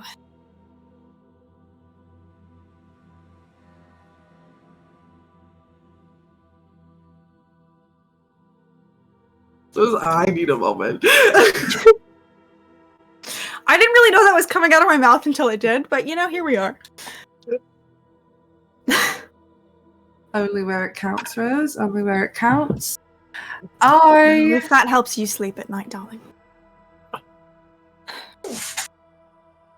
There's a god I'm working with, Rose. Of course there is. Got a name, this one? Kind of up to my shoulders in gods these days, but sure. You can throw another one in the pile. Many names he goes by, but perhaps you may know him by Sunday? Can I make some kind of check to see if I do know anything about Sunday? Sure. Like history? You feeling history? Cool. That is... What is my history? That's an 18. 18. Yeah, I mean, you would know. Fallen king of the gods. You would, I don't know if you would know exactly what happened, but you would know kind of the reason for, the everything that happened in the universe. Would I know how, rare it is for someone to claim to be following Sunder? Oh, yeah. Cool. I think at this, Rose, I think has been kind of holding your hand, Tenet, but sort of, very absently, running her thumb along your knuckles, just to sort of, preoccupy themselves. And then they hear that, and, the thumb kind of stops, and she meets her eye. Sorry, the Sunder? The only one, yes. What on earth are you doing wrapped up in that nonsense, Emil? Regaining be a the king, power not a cleric. that I fucking deserve. Ah, right, yes, we're back to what you deserve. Well, I'm certain you'll get what you deserve, darling, if you just tell me where it is that I can go to reclaim my sister. I didn't strike you as the forest or the woodlands type, but it seems I'm incorrect. I feel like it would be too easy to just tell you. Kind of defeats the purpose of the chase, doesn't it? Is that what you want? A chase? Because I thought you wanted to speak with me and give me power. And that's very hard to do when we are however far apart we are. Well, we're having a conversation, aren't we? And you haven't made me think that you believe me, or that you're interested in my proposition, so maybe I won't give it back after all. Goodbye, Rose. Did he hang up, or is he still? Cool. Just being a bitch. Terrible little bitch Emil, yeah. Emil, I think we both know. I was just scrying on you. I know you're not eager to hold on to Nadette just as much as you know. God, how do you live with her? She's fucking obnoxious. Maybe I'm stronger than you think I am. Or maybe you've just got a greater tolerance for annoying people in your life. Ah, well there I think we do agree.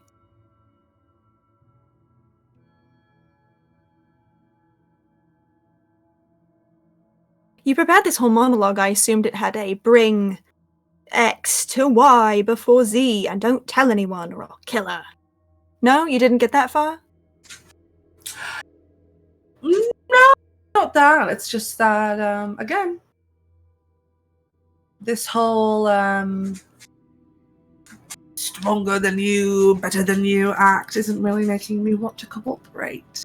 What's funny is I didn't say any of those things, and yet you filled in the blanks. Are we having esteem issues, Emil?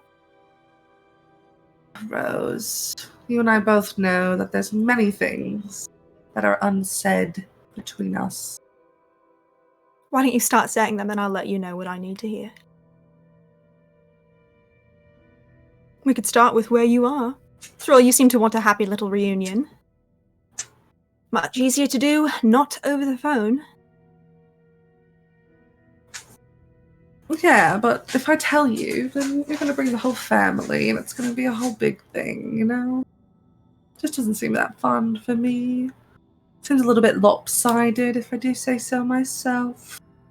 Doesn't really seem very fun fair. For you, darling Emil? If you came alone, which you're not going to do. Well, I can't drive a ship, so I think we both know that can't happen. Unless you want me to crash into some moon. Kind of an anticlimactic ending for us, wouldn't it? Figured out how to teleport yet? Is there a circle where you are? There's circles everywhere. That's not extremely helpful. Planets are quite large, Emil, and I'd prefer not to walk 3 days on foot just to get to wherever the fuck you are. Yeah, sure, there's a circle near here. Care to be more specific? I have to know what circle I'm teleporting to. I can't just pull out a scroll, cast it, and appear 5 feet from you if I don't know where you are. Do you think I'm stupid, Rose? Emil, let me ask you something. You want to... I'm sorry, I looked up and I saw Jess and TT nodding in the exact same way. Emil, let me ask you something. You want to have a reunion, but you leave before I can get there. You want to speak to me, but you wait for me to call, and then you don't really say anything. And you talk about all this. You say all this talk about wanting to give me power and give me what I deserve because I'm tired of waiting around. And yet you won't tell me where to go to get it. What am I supposed to do? What would you like me to do? You tell me you're not going to make me wait around. You're making me wait around right now. Promise me you'll come alone. Why would I do that? Then why would I tell you where I am? Because I think we both know if you've crawled out of whatever deep, dark hole you've been in for 11 years, it's for a purpose. You want to see me. We both know that. I think you probably wouldn't mind punching my husband in the face either. Don't play coy. It doesn't suit you. We're going to do opposed checks. Go ahead and make me a persuasion check. Okay.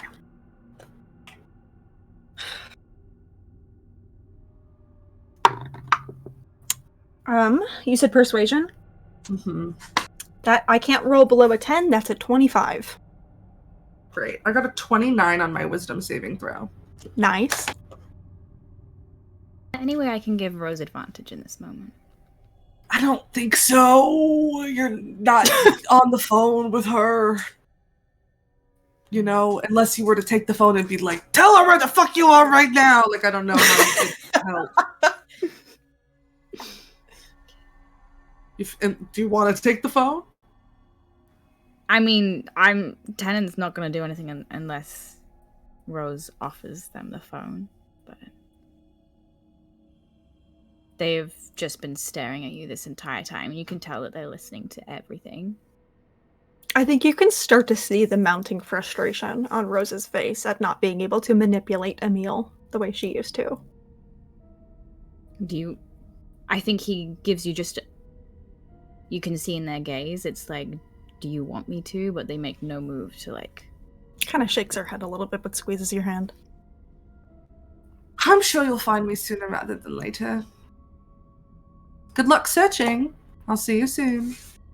Goodbye, Rose. Emil. The phone. Yeah, it's not one. I think Rose pulls the phone away, looks at it, and just throws it across the room. Fuck. I don't know where they are. He wants me to come alone. I don't know how the fuck they expect me to come alone when he won't even fucking tell me where he is.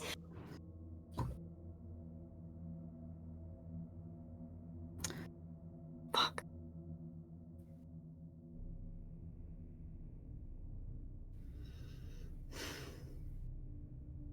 I don't know what to do.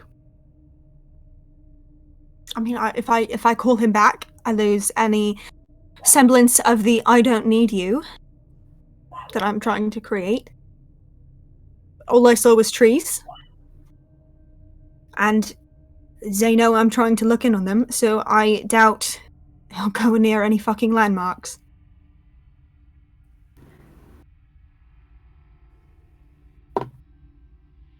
Has anybody gotten the death's location? Find my On a holotransmitter. transmitter. I was just typing this. I think we established that, like, you have to... You have to It's like a share it. share. Gotcha. All right. Not in perpetuity. So valid. Unless we had established that beforehand, which we hadn't. So valid. Right. Well, Is Ward in this room with us? Yeah, she's just kind of sitting on the ship, alone in a corner, fiddling with the pink flip phone, kind of flipping it open, closing it, flipping it open, closing it. Can I, with just like honestly like something just shy of rage on my face, I think as summer is sort of slowly beginning to overtake, can I just turn to them and say, hey, you owe me and you work for Zirian. Emil is working for Sunder. Can you do anything to find him? I know there aren't many who do, and your god is not particularly fond of Sunder. I can try and ask. Please? Yeah. Thank you. And I'll turn back and face Tennant. She's just meditating. In the meantime, we can at least, try to narrow things down.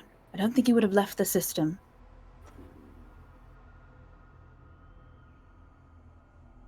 I don't know, were there any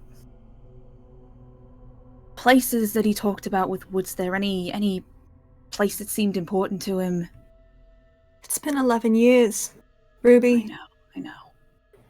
When we used to talk, it was about becoming a king, not working with a god. Right. All I know is that they think that he is trying to save me from some sad domestic life. And that he wants me to come alone. And there's trees. You to come alone. Well, I know we've had a bit of a rough day with this for the last, little while. You could just lie. Ruby, I don't lie. I twist words.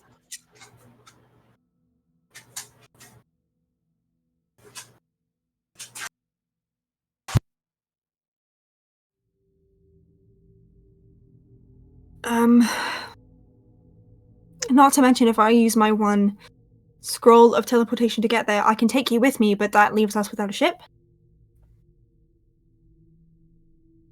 Right. And I can't go in a ship and say I'm coming alone, because if somehow they can see me, he knows I can't drive ship. Right. And Teleportation scroll, that can take how many of us? I think 10. Well, 10? kind of looks over at Ruby Davies. Got a fantastic sailor who can catch up to us whenever we get where we are. He could be days away. Could be. And if that's the case, then we're all fucked anyway, because we've got an appointment to keep at Mercalo.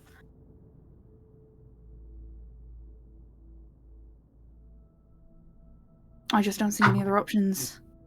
Unless something gives. And from the way your half of that conversation sounded, I don't think anything's going to give anytime soon.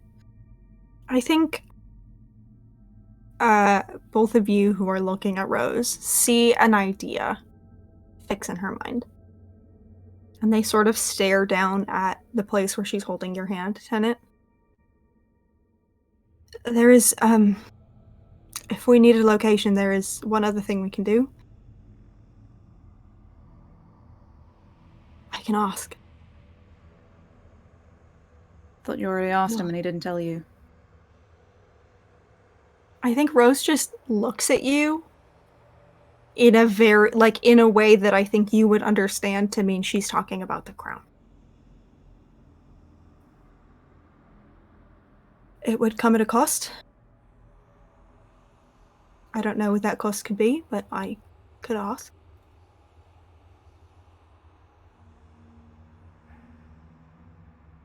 Kind of looks back to you, Tenet. To indent us, I would much prefer not to indent us into another eldritch abomination. If we can avoid it. Can we? He teleported. Clearly they are much, much stronger than he was when I saw them. That means they could have gone anywhere. Got a teleportation Anywhere in the scroll, entire same as you. galaxy. Yes, but I don't know where they are.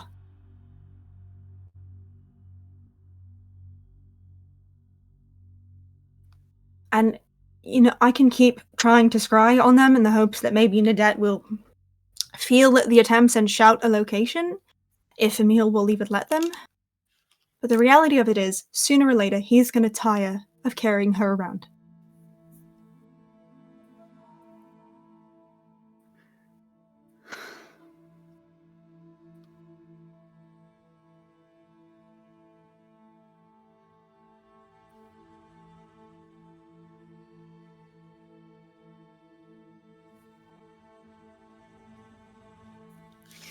I need to think for a minute. Yeah. Tan's gonna step outside. I think he's going to walk off the ship and kind of walk to the end of the dock, to the end of the pier.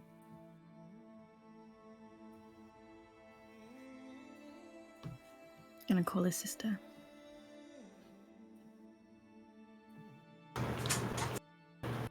It rings 3 times. Lieutenant Crowcolt's phone. How may I help you? Tell me more about this Sunder. Lieutenant?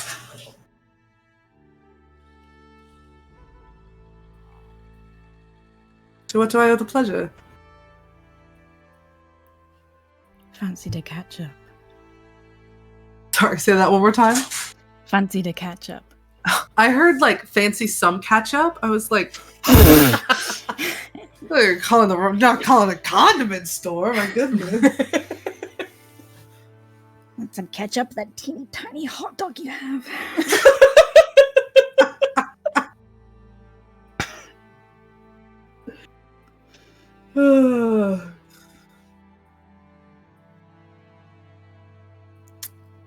So tell me, who's the new sugar daddy?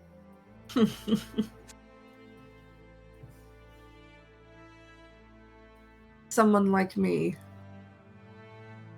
whose position was wrongfully taken by someone much less deserving, someone much less fit. You get the sense he's not just talking about the crown, first of all. Someone with growing power.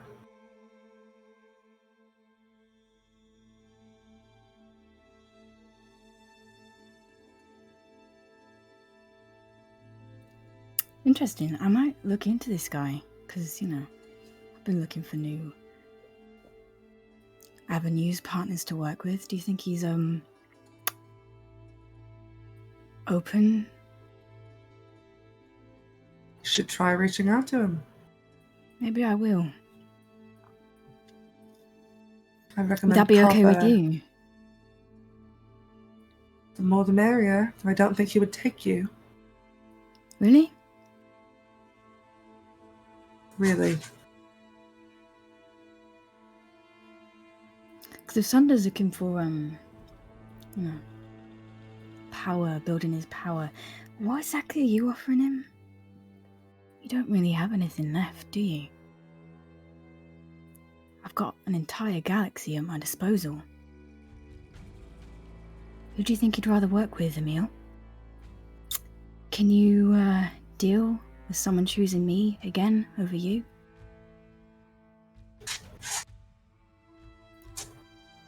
The galaxy's at your mom's disposal, Lieutenant. Not quite at yours yet, is it? We really do have some catching up to do. Emil, I'm gonna take it all away from you again.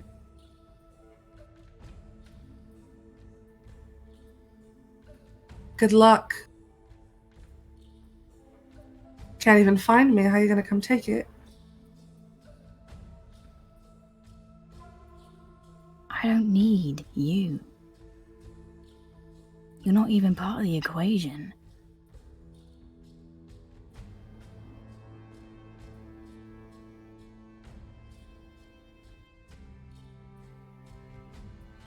So you better stop me.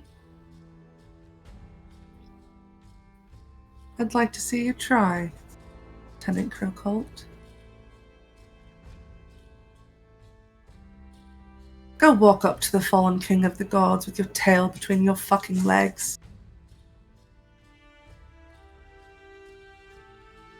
I'd like to see you fucking try. Tell me why my tail would be between my legs.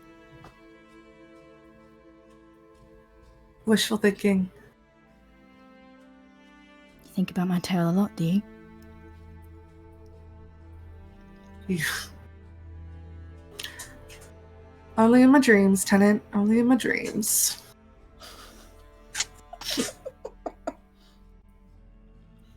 He laughs. God. Maybe there's something wrong with you, but Take a look in the mirror, Tenant. There's something wrong with all of us.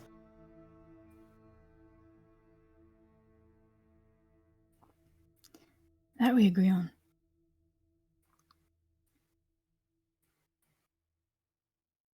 Your sister says hi, and he hangs up the phone.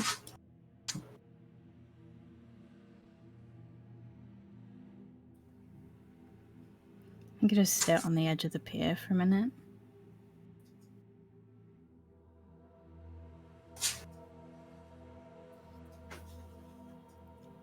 Can I make a check as to like how much Tennant knows about this god? Sure, make a history check.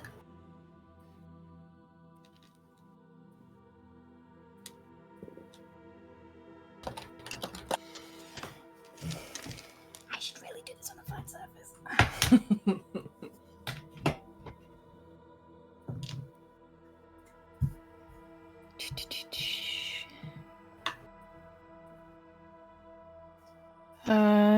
18? Yeah, similar to Rose, fallen king of the gods.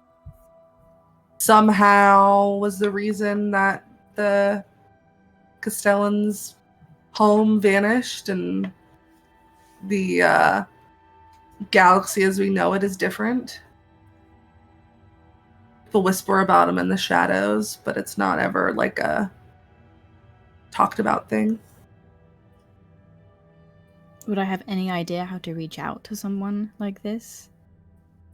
Same way you reach out to any god, you make an offering. Does this like have to be a physical thing? Not necessarily.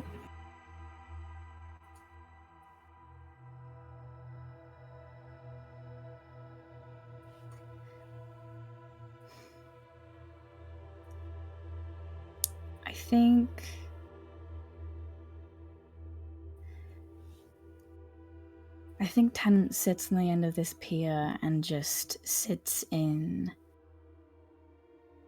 the rage that has kind of been very far down at the pit of their stomach all day.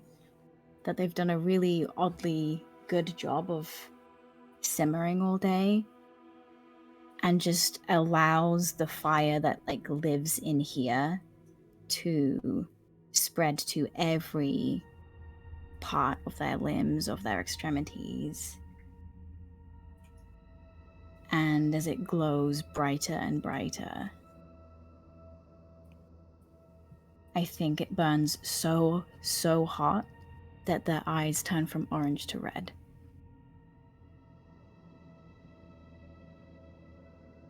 Make me a persuasion check.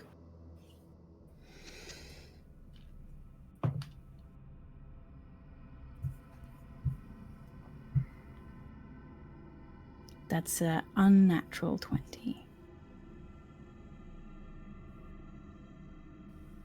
The air gets colder. It's the first thing that you notice. And the wind picks up. Swirling shadow and smoke begin to manifest next to you until sitting next to you on the dock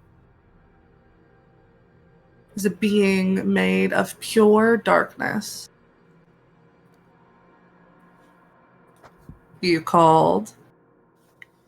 Oh no! And that's where we're going to end our episode.